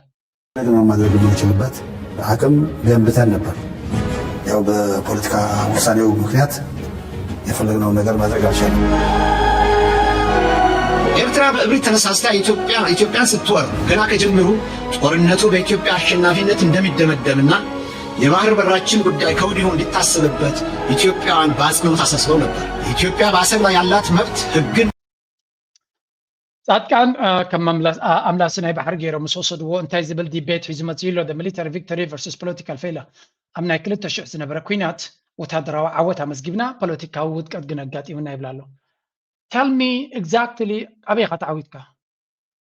ምሳኻ ኣብቲ ግንባር ዝነበረ ካባኸን ላዕሊ ኣብ ግንባር ናይ ዓሰብ ዝነበረ ተጨፈጨፍነ ክብል ከሎ ኣይሰማዕካየን ዲኻ ኣቱም ሰባት ነቲ ኣብ ኬንያ ዘሎ ነቲ ኣብ ኣዲስ ኣበባ ዘሎ ጻድቃንን ባጫ ደበለን ዘራኽቦም ሰብ ኣይተረኽበን ብሓደ ኮፍ ከተብሎም ኣይትኽእልን ብዝኾነ ከም ትሪእዎ ዘለኹም ንባዕሉ እሱ ኩናት መሪሑ ዘይፈልጥ ንክንደይ ሰብ ዘጨፍጨፈ እቲ ጻድቃን ዝበሃል ወላ ሓንቲ ዓወት ኣየመዝገበን ዓሰብ ድማ ኢንተርናሽናል ኦዲየንስ ወይ እውን ዓለም ለኻዊ ሕጊ ኮነና ትሪፍዋ ቅልፅም ናይ ኤርትራዊ ደም ናይ ኤርትራዊ ጅግና ኤርትራዊ ኣብ ሰጣሕ ጎልጎል ኣብ ገባታሲ ኩሉ ግዜ ይስዕር ኣብ ሰጣሕ ጎልጎል ከመይ ገይሩ ወዲዎም ሓደ ብርጌድ ይመፅእ ይህመኽ ሓደ ብርጌድ ይመፅእ ይህመኽ ሓደ ብርጌድ ይመፅእ ይህመኽ መን ከም ኢልና ኤርትራ ከም ኢሎም ናዮም ግን ኤርትራ ድሓን ወገኖም ክሕይሉ ደልዮም ትብሉ ባጫ ደበለ ከም ኢልና ወላ ሓንቲ ክግበር ንእሽተይ ፍቓቕ እውን ክንሕዝ ኣይከኣልናን ኢሉ ዓሰብ ክትሕዛ ወታደራዊ ፀብለልትና እንታይ ካ ፀብለልትና ያ ገለ ክፋል ናይ ኤርትራ ሒዝካ ነርካ ኢኻ በት ዓሰብ ግን ኣይቀረብካያ ተጨፍጪፍካ ኢኻ ወፂኻ ማይ ደወይ ትውዕል ፕሪቶሪያ ትውዕል ናይ ኣልጀርስ ዝተፈረመ እውን ከምኡ እዩ ኢትዮጵያውያን ክፍርሙ ድሌት ኣይነበሮምን ነታ ዓሰብ ምስ ሓዙ እምቢ ክብሉ እዮም ደልዮም ነይሮም ዓሰብ ፈፂሞም ክሕዝዋ ዘይክእሉ ጥራይ ዘይኮነሲ መላስ እግሩ ዘይብሉ ሕማቕ ስዕረት ስለ ዘጋጠሞም እዮም ከምኡ እቲ ውዕል ኣልጀርስ ክፍርሞ መሪፆም እቲ ዓለም ድማ ምስኦም እያ ነይራ ሌጋል ኤንድ ዲፕሎማቲክ ካቨር ይብላ ኣሎ ጂ ንሱ ብዛዕባ እቲ ዓሰብ ኣዝዩ ከም ዝተሓለቐን ይሕላቕ ከም ዝነበረን ዓሰብ ድማ ብጥልመት ቢትራያል ኣጋንስት ደ ኔሽን ኢትዮጵያ ጉዳይ ናይ ዓሰብ ከም ዝተጠልመት ብመለስን ብህወሓትን እዩ ዝብል ዘሎ ሌጋል ኤንድ ዲፕሎማቲክ ካቨር ሲንስ ኤርትራ started the war the invasion Ethiopia had the legal and diplomatic justification to take necessary action to secure its interests ወላው እቲ ኩናት ኤርትራ ስለ ዝጀመረቶ ኢትዮጵያ ብዓውደ ኩናት ተዓዊታ ንዓዓ ኩሉ ነገር ንክትገብር justification ይርዋ ኣባይታ ስለዘይ ተዓወተት ያፈሪማ ኣይርዶን ድዩ ካልኣይ ድማ እቲ ኩናት ኤርትራ ይጀመረቶ ጠዋውዮም ናብ ኤርትራ ከም ዝጀመረቶ እዮም ገይሮማ ኩሉ ሚድያ ናይ ዓለምን ፅልዋ ናይ ዓለምን ምሶም ስለ ዝነበረ capacity Ethiopia had built the military strength required to achieve ሰራዊት ናይ ኢትዮጵያ ኣዝዩ ሓያሊ ነይሩ ዓቕሙ ኩሉ ነይሩ ንኩሉ ክገብር ዝኽእል ይብል ኣሎ ቦጋ ኣቢሉ እኮ ወላ ሓንቲ ክገብር ዘይከኣለ ሰራዊት ዝነበረ ግን ዝኾነ ኣብዚ እውን ignored expert advice ኣማኸርቱ ዝብልዎ ዝነበሩ ንኣብነት እንታይ ይብላ ኣሎ from the beginning of the conflict scholars and experts urged the government to consider the historical and legal rights of Ethiopia regarding the port of Asab እቲ ኩናት ክጅምር ከሎ ካብ መጀመሪኡ ቅድሚ ምጅማሩ እውን እዩ ዝብሉ ስኮላራት ምሁራትን ፈለጣትን ክኢላታትን ንመንግስቲ ኢትዮጵያ ኣብ ጉዳይ ናይ ባሕሪ ዘለዎ ታሪካውን ሕጋውን ብፅሒት ንኸተግብር ናብ ዓሰብ ገፁ ስጉምቲ ክወስድ ከም ዘለዎ የማኽርዎ ነይሮም The leadership's response to these experts was dismissive. እቲ መርሕነት ግን ነዚ ኩሉ ጌጋዩ ምክንያቱ ዓለም ለኻዊ ሕጊ ክንጥሕስ ኢና እዩ ዝብል ነይሩ labeling them as warmongers ናይ ኩናት ጎስጓስን ናይ ኩናት ተጻቦ መፍጣር ምዃኑ ይነግሮም ነይሩ እዚ ጽቡቅ እዩ ኢንተርናሽናል ሕጊ ጥሒሶም ኣብ ክገብርዎ ከም ዘይክእሉ ለለ ኩሉ ድማ ኢህአደግ ምስቲ ኩሉ ዝነበረ ሓይሉ ሻዕብያ እንታይ ምዃኑ ይፈልጥ ስለ ዝነበረ ንግዚኡ ዓሰብቲኻ ወላ ገለ ሓይሉ ረኺብካ እንታቲኻ ሻዕብያ ቤን ተገምጢሉ እንታይ ክገብሮ ከም ዝኽእል ይፈልጥ ነይሩ ስለዚ ጥንቃቐ ክንወስድ ነይሩ strategic military position the Ethiopian army was only 18 kilometers away from Asab ሰራዊት ናይ ኢትዮጵያ 18 ኪሎሜትር ካብ ዓሰብ ርሒቁ ነይሩ they had captured strategic heights including Mbasoira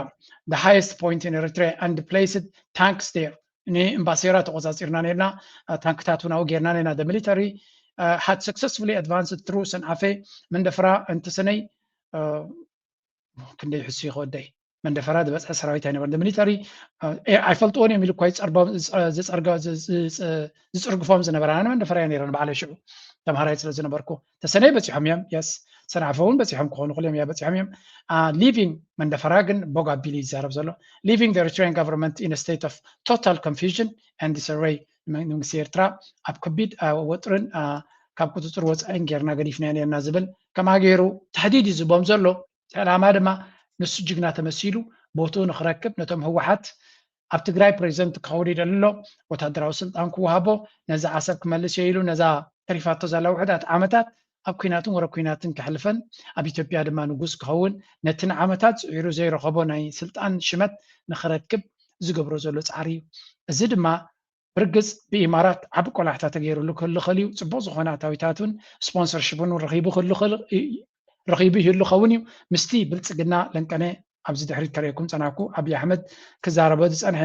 ሌላ ሚስራው ለሀገር ጠቃሚ የባህር ታደረው ጫና ምን ያህል ነው? ለምንድን ነው የሆርሙዝ ስትሪፕን ማስከፈት የዓለም አጀንዳ የሆነው? ከኛ በላይ ለማን አጀንዳ? ኢትዮጵያ የባህር በር ባለቤት ካልሆነች ሰፈሩ አይለወጥም፣ ሰፈሩ ሰላም አያገኝም፣ የዓለም ንግድም ይስተጓጎላል። እንታይ ዝብል ዘለ ሕጂ እዚኣ ብቕንያቱ ዳርጋ ነዊሕ እዋን ክዛረበልኩም ክዛረባ ፀናሕኩ ያነ እንታይ ክብል እዩ ዘሎ ኢለኩም እዚ ኢትዮጵያ ኣፍ ደገ ባሕርቲ ዘይረኺባ ቀይሕ ባሕሪ ሰላም ክረክብ ኣይክእልን እዩ ርግኣት ክረክብ ኣይክእልን እዩ ዝብል ዘሎ መጀመርያን እታ ቀንዲ ናይ ቀርኒ ኣፍሪካ ሰላም ተላኢት ሃገር ኢትዮጵያ we cannot debate ኣብዚ ዝከራኸረና ሓይሊ የለን ቀርኒ ኣፍሪካ ምስ ኤርትራ ትበኣስ ዘላ ምስ ሱዳን ትበኣስ ዘላ ምስ ሶማልያ ሽግር ትፈጥር ዘላ ምስ ደቡብ ሱዳን ፀገም ዘለዋ ምስ ኬንያ እውን ናይ ደቡብ ፀገም ለንቀነ ጥራይ ክንደይ ሪፖርት እንፅልኩም ነይረ ምስ ኩሉ ጎረባብታት ትበኣስ ዘላ መንያ ኢትዮጵያ እያ እቲ ስርዓት ኣብ ኣዲስ ኣበባ ዘሎ እቲ 4 ኪሎ እዩ ስለዚ ናብ ቀይ ባሕሪ ከይዱ ከምፅኦ ዝኽእል ለውጢ የለን እንታይ ግን ክገብር ከም ዝኽእል ነጊረኩም ነይረ ኣጀንዳ ንክብዎ ኣብዚ ጉዳይ ናይ ክራይሲስ መፅኡ ዘሎ ብፍላይ ሕጂ እቲ ኩናት ናበርትዐ ይኸይድ ስለ ዘሎ የመን ሑቲ ነቲ ቀይ ባሕሪ ኣብዘን መዓልታት እዚኣተን ክዓፅዋ ይኽእሉ እዮም ስለዚ ኣብይ ኣሕመድ ንቅድሚት መፅኡ ኣብቲ ኣጀንዳ ናይ ባሕሪ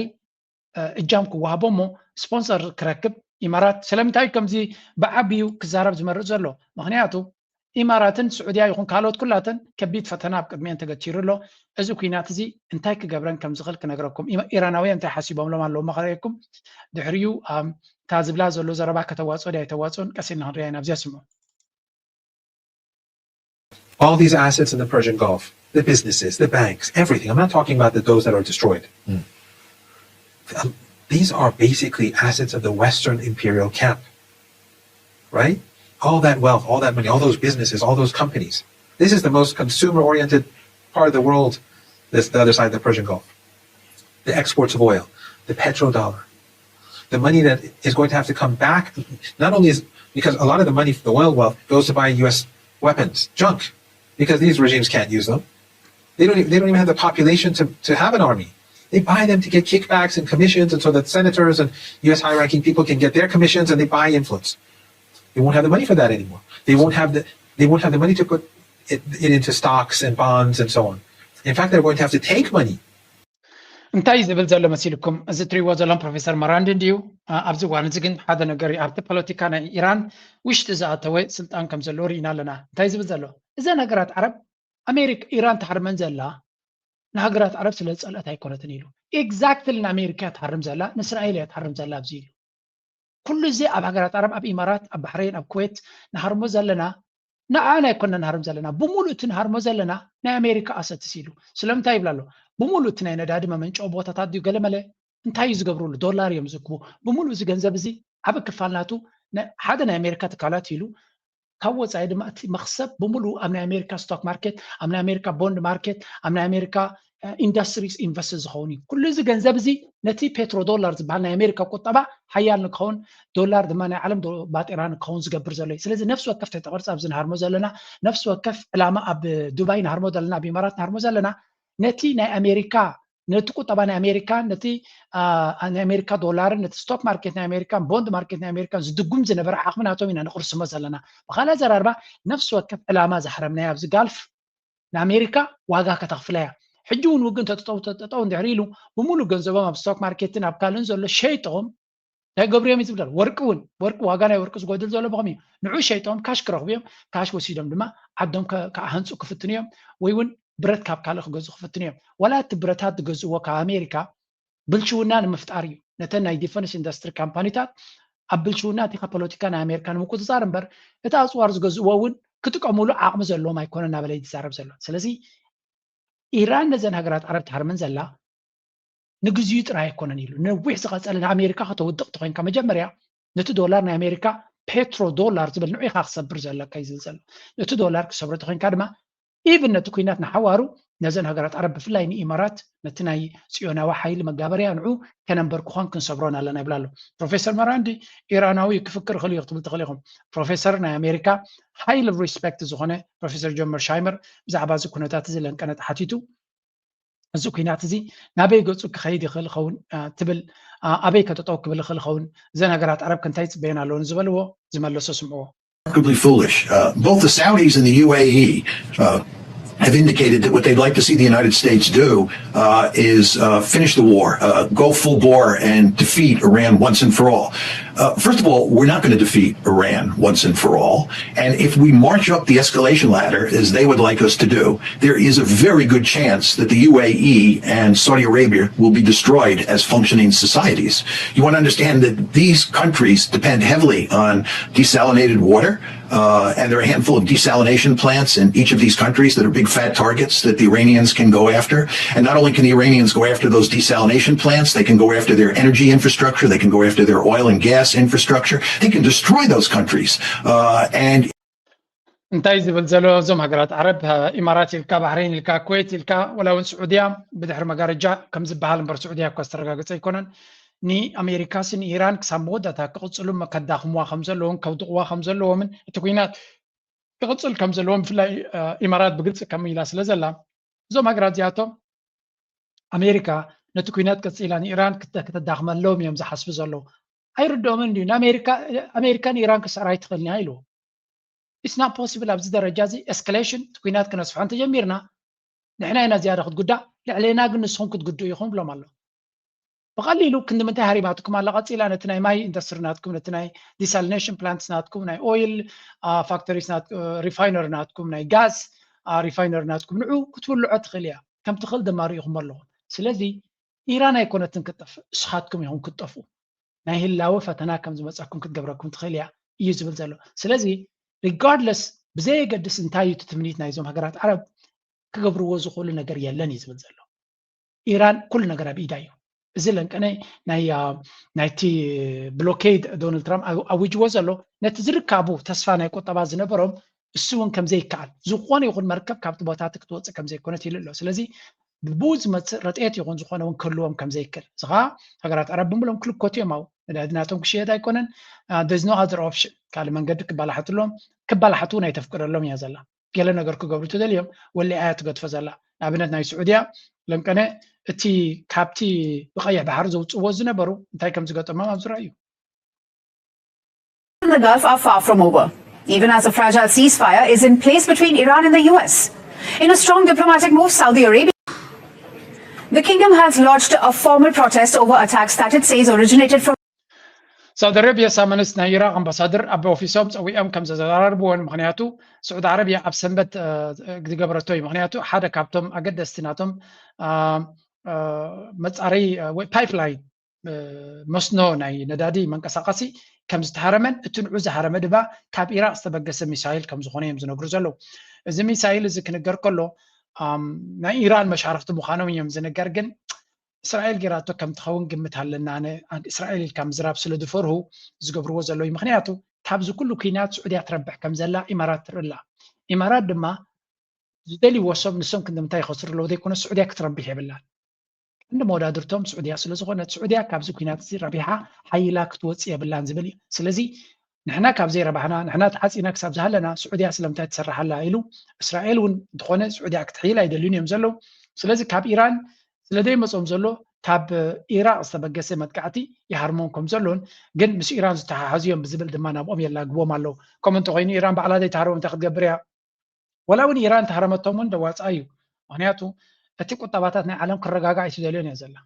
ስለዚ ወላ በቶም መሻርክታ ኣብ ኢራን ዘለዎ ጌራን ተሃረመት እውን ደዋፃ እዩ ልዕሊ ኩሉ ግን ኣብዚ ለንቀነ ዝፍራሕ ዘሎ ዋላ እውን እቲ ናይ ቀይሕ ባሕሪ ባብኤል መንደብ ከይልኮት እዩ እሱ እንተጋጢሙ ድማ ደን ስዑድ ዓረብ ትገብሮ እውን የብላን ስዑድ ዓረብ ኣብዚ እዋን እዚ ኣንፃር ኢራን ዝኾነ ነገር ክትገብር እውን ኣቕሚ የብላን ኣፋ ሒዛያትም ክትብል ትኽእል ኣሜሪካን እስራኤልን ዘይከኣልዎ ዶ ንሳ ገለ ክትገብር ኮይና ስለዚ ከም ንሪኦ ዘለና እቲ ጉዳይ ናበይ ገፁ ይኸይድ ኣሎ ናበይ ገፁ ይዲብ ኣሎ እንታይ እንታይ የጋጥም ኣሎ ንኩሉ ነገር ኣስተፊልና ክንሪኦ ክንክል ኣለና ናው እዚ ከምዚ ኢሉ እናሃለዎ ከሎ ካልኣይ ክፋል ናይቲ እዘን ክልተ ሃገራት ኣብ መንጎ ስዑድያን ኢማራትን እቲ ህልኽ ኣብ ቦቱ እዩ ዘሎ ክሳብ ሕጂ ይተሃላለኹ ኣለዉ እዮም መን ዝያዳ ይህረም መን ዝያዳ ቃንዛ ተፃዊሩ ሓይሊ ይወፅእ ዳ እዩ ዘገድሶም ዘሎ እምበር ኣብ መንጎኦም ዘሎ ህልኽ ይቕፅል እዩ ዘሎ ስለዚ ኢማራት ዝያዳ ኣብቲ ኩናት ትህረም ኣላ ኣብይ ኣሕመድ ድማ ኣጀንዳ ዝህቦ ኣብዚ ናይ ቀይሕ ባሕሪ ጉዳይ ይደሊ ኣሎ ከም ኢሉ ከሎ ግን ካልእ ጉዳይ እውን መፂኡ ኣሎ ብዚ was broken and the foundations of a new conflict were laid.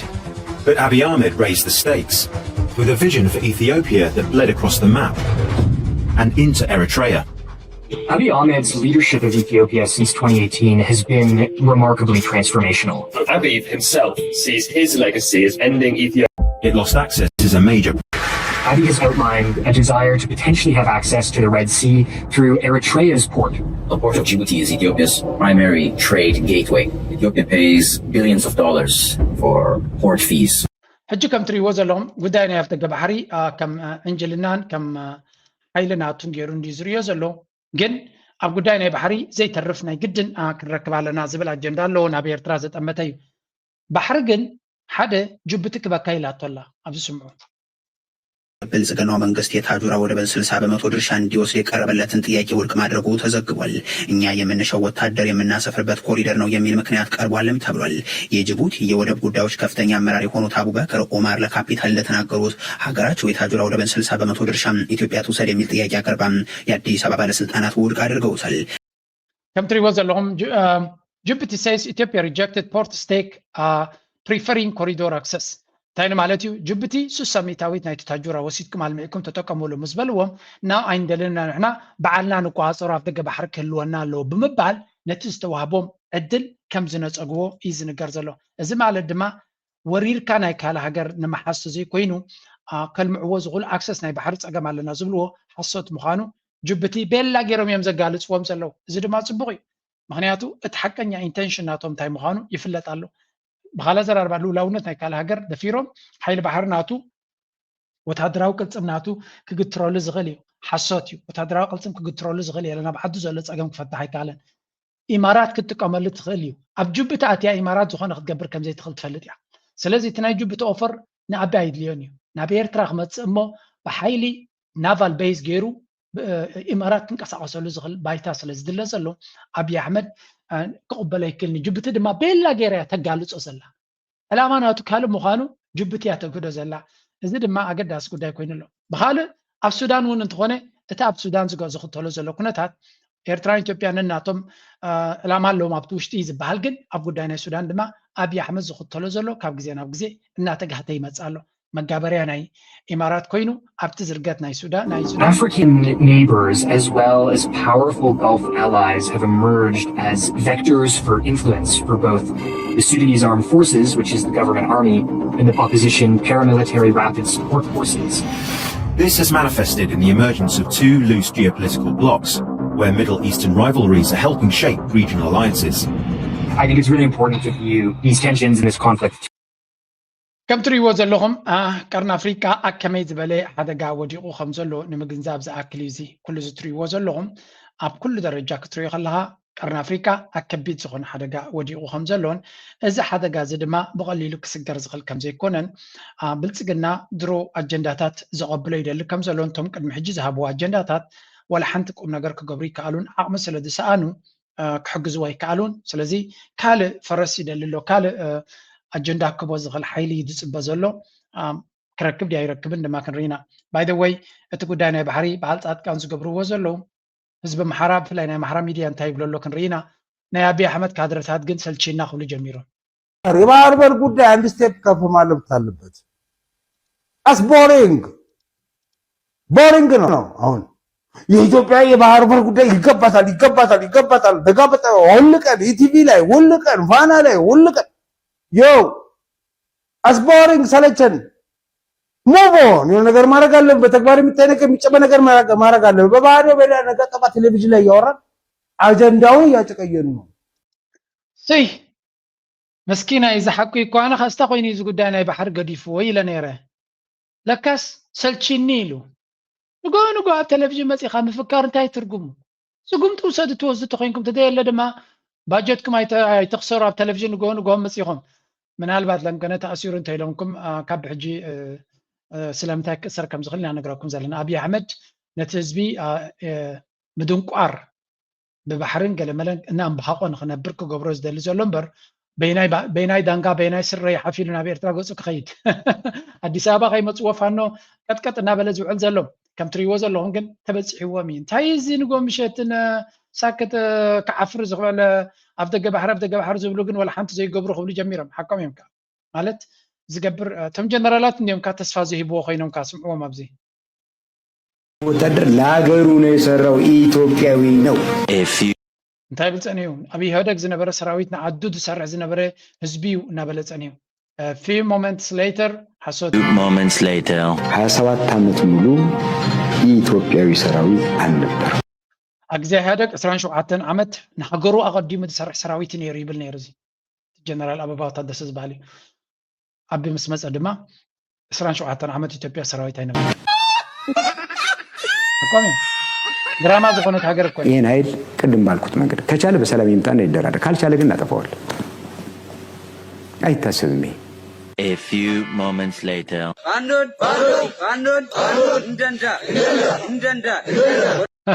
نفعنو كانت فاينة زبلوز نبرو كوي فانو نتوم كتفو ده حسب سراويت ماريغو جروحا كم زقابرو غير ومانو ኢትዮጵያ አይነት ሰራዊት አሁን ዓለም ላይ አለ ብዬ አላምንም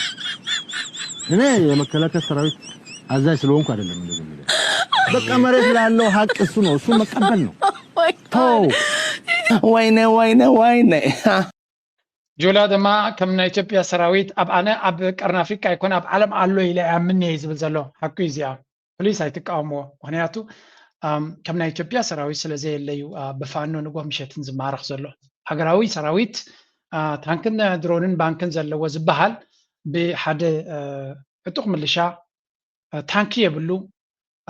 እዚ የብሉ ገለ የብሉ ጀነራል የብሉ ካብ ገዙ ተበጊሱ ዝቅ አለ ሰካ ዘሎ ንጎህ ምሸትን ከምዛይ መቀበረካን ስለዚህ ከምና ኢትዮጵያ ሰራዊት የብሎምን ሐቆም it's just a joke this country is a joke that's why ድማ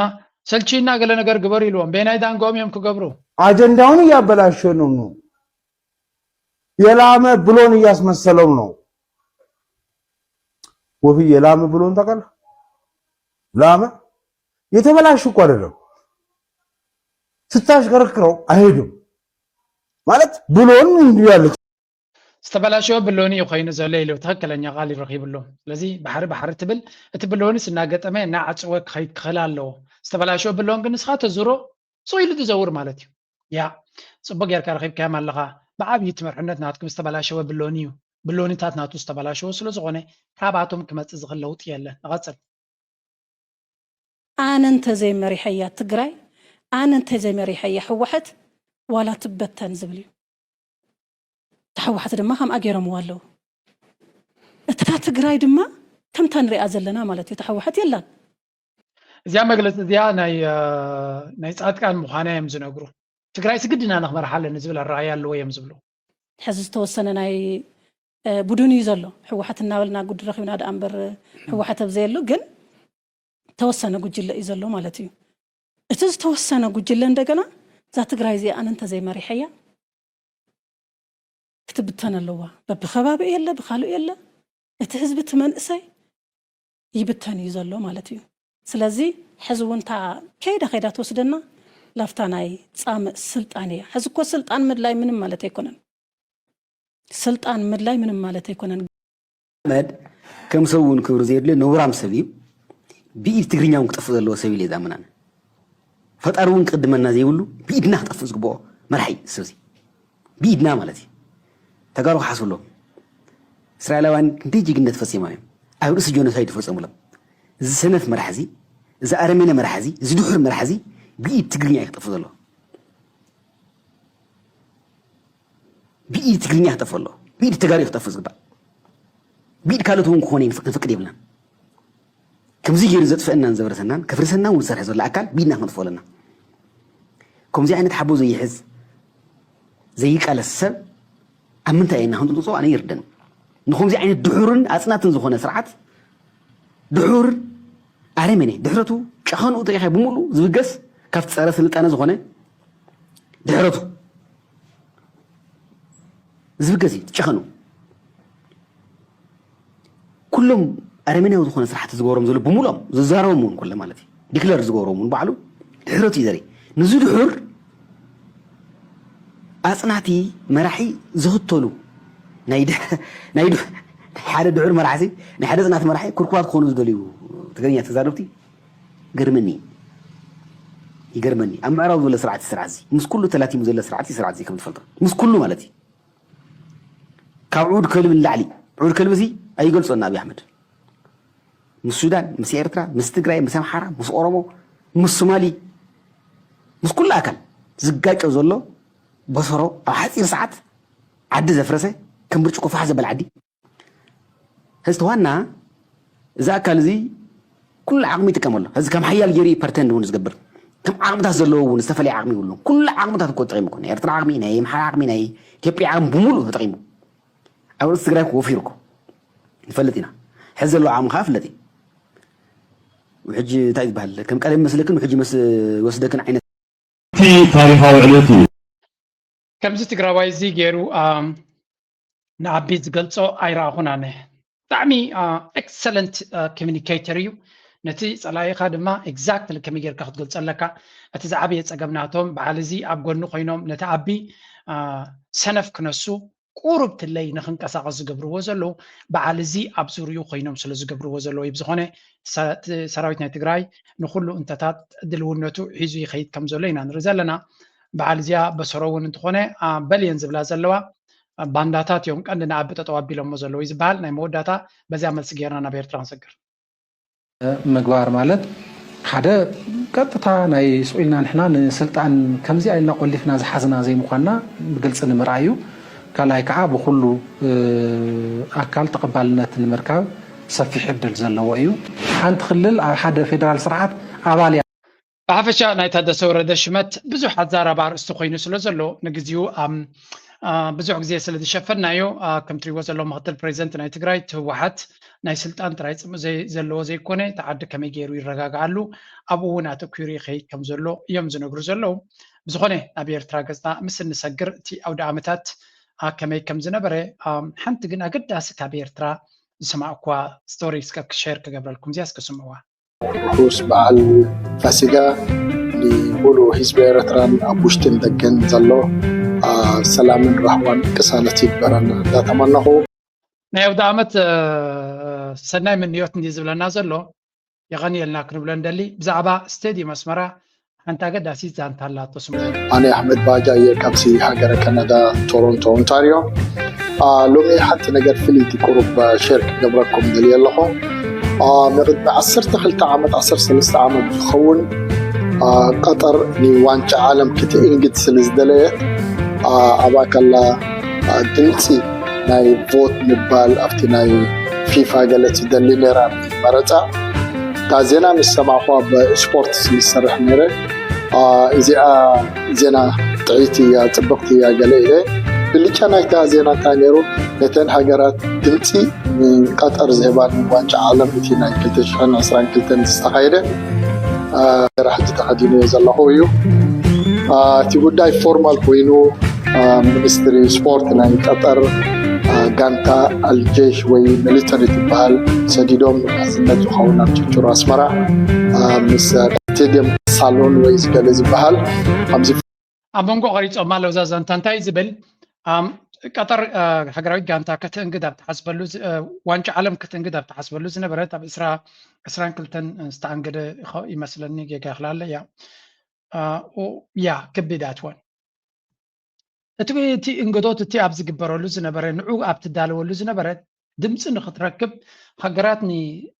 ንሳ ከተንግደን ዝድግፋ ሃገራት ገንዘብ ሓገዝ ክትገብር ከም ትኽእል ትብል ዜና ምስ ሰምዐ ንኤርትራ ነቲ ሚኒስትሪ ፌደሬሽን ስፖርትን ባህልን ዝነበረ ረመዳን ኣውልያ ይመስለኒ ነጊርዎ እታ ዜና ነዚያደ ንፅሕፈሎም ምስ በሎ ፀሓፈሎም በልስኻ ኢልዎ ደብዳቤ ናብ ቀጠር ፅሒፉ ፅብቕቲ ዝኾነት ብዓረብ ገይሩ ፅሒፉሎም ማሕተም ናይቲ ሚኒስትሪ ናይ ኤርትራ ናይ መንግስቲ ማሕተም ገይሮም ድማ ሰዲዶማ ቀጠር ድማ ተቐቢላቶም ኣደኖ ክንደይ 100,000 ዶላር ከም ድማ ነቲ ስታዲየም ኤርትራ ኩርሲ ንዑ ዝኸውን ሓገዝ ከም ዝተገበረ ዝነግር እዚ ማለት እንታይ ማለት እዩ ግላዊ ኢንዲቪጁዋል ናቱ حساب نتا نجر مسمعة نمنجست نجيركا منجست درجة ما كنت أقول مخال نعود ما تزاري بالله زي فلت عبايك يا مخانا يزنجر كبرتي هبلنا كنا بلندلي حجون انتخونا أنا نزحونا أي فلتون سلزخون كمبر حجون مستزر لو كنا تنا جو بوليتيكس ناب قطر دبدابكس عفوا من مسألة أكون بكز هذا زي منجست يرترا نخل لي فلتي لنا نقد فنا جرات هلو هذا زي مستكبدنا يسرح زلهم كمانا كل زيناتات كاتاتلوا يعول زبل أمنتي باللينان ኣብቲ ሚኒስትርታት እንደረኸይትካ እቶም ሓለፍቲ ኣዝዩ ፅዑቕ ናይ ስራሕ መደብ ከም ዘለዎምን ግዜ ክረኽቡ ከም ዘይክሉን ይርዳእና ምስ ናይ ኢንተርኔት ዘሎ ፀገማት እውን ኣብ ግምት ኢኻ ስለዚ ሓደ ግዜ ኣገደስቲ ሓሳባት ከነካፍል ከለና ብርግፅ ነቶም ሚኒስትርታት ስኢልካ 10 ግዜ ክትርብሾም ኣይትኽእልን ኢኻ ግን ቅርበት ዘለዎም ሰባት ነቲ ሓበሬታ ከብፅሑሎም ትሕርቕ ኢሎም ሜይቢ ፖሊሲ ደረጃ እውን ለውጢ ክትገብር ትኽእል ኢኻ ኢሉ እዩ ከም ኣብነት ዝገልፃ ቀጠር ነቲ ናቱ ደብዳቤ መንግስቲ ኤርትራ ገይሩ ዝገበራ ኣወንታዊ መልሲ ከም ዝገበረትሉን ሕጂ እውን ተቐያይሩ ዘሎ መድረክ ትቀጠር ዝበሃል ፅቡቕ ዝምድና ምስ ኤርትራ ክሃንፀሉ ዝኽእል ጉዳይ ግዚኡ ዝበፅሐ ይመስል ምክንያቱ እቲ ቀደም ንቀጠር ምስ ኤርትራ ፅቡቕ ዝምድና ነይርዋ ኦፍኮርስ ሕማቕ ኣካይዳ ስለ ዝነበራ ልዕሊ ኩሉ ስዑድያን ኢማራትን ከጥፍዋ ፈቲኖም ካብ ወፂኦም ሎሚ ኣዕሩኽ ኮይኖም ስለ ዘሎ ስዑድያን ቀጠርን ስለዚ ኣብታ ኣላያንስ ናትና ኢንዳይሬክትሊ ዋላት ኤምባሲ ናቶም ኣብ ኤርትራ እውን ደሓን ዝኾነ ምንቅስቃሳት ክገብሩ ይርዮ ስለ ዘለዎም ተበግሶታት ምውሳድ እውን ፅቡቕ ምኾነ ፅብቕቲ ዛንታ እዚያ ካብ ቀፂሎም ሓንቲ ኣብዚ ህዝብና ትርአ ነገር ድማ ኣላ እዚያ እስከስምዕዋ the diaspora to do tour guide companies. I like that idea. I didn't. Now I remember I didn't like your idea about bringing Arabs into. I like them vacationing in Eritrea, but I don't want to bring in their religion. All right. Yes, we have the oldest mosque in Africa, but do I want to go to Massawa and always have to worry about like how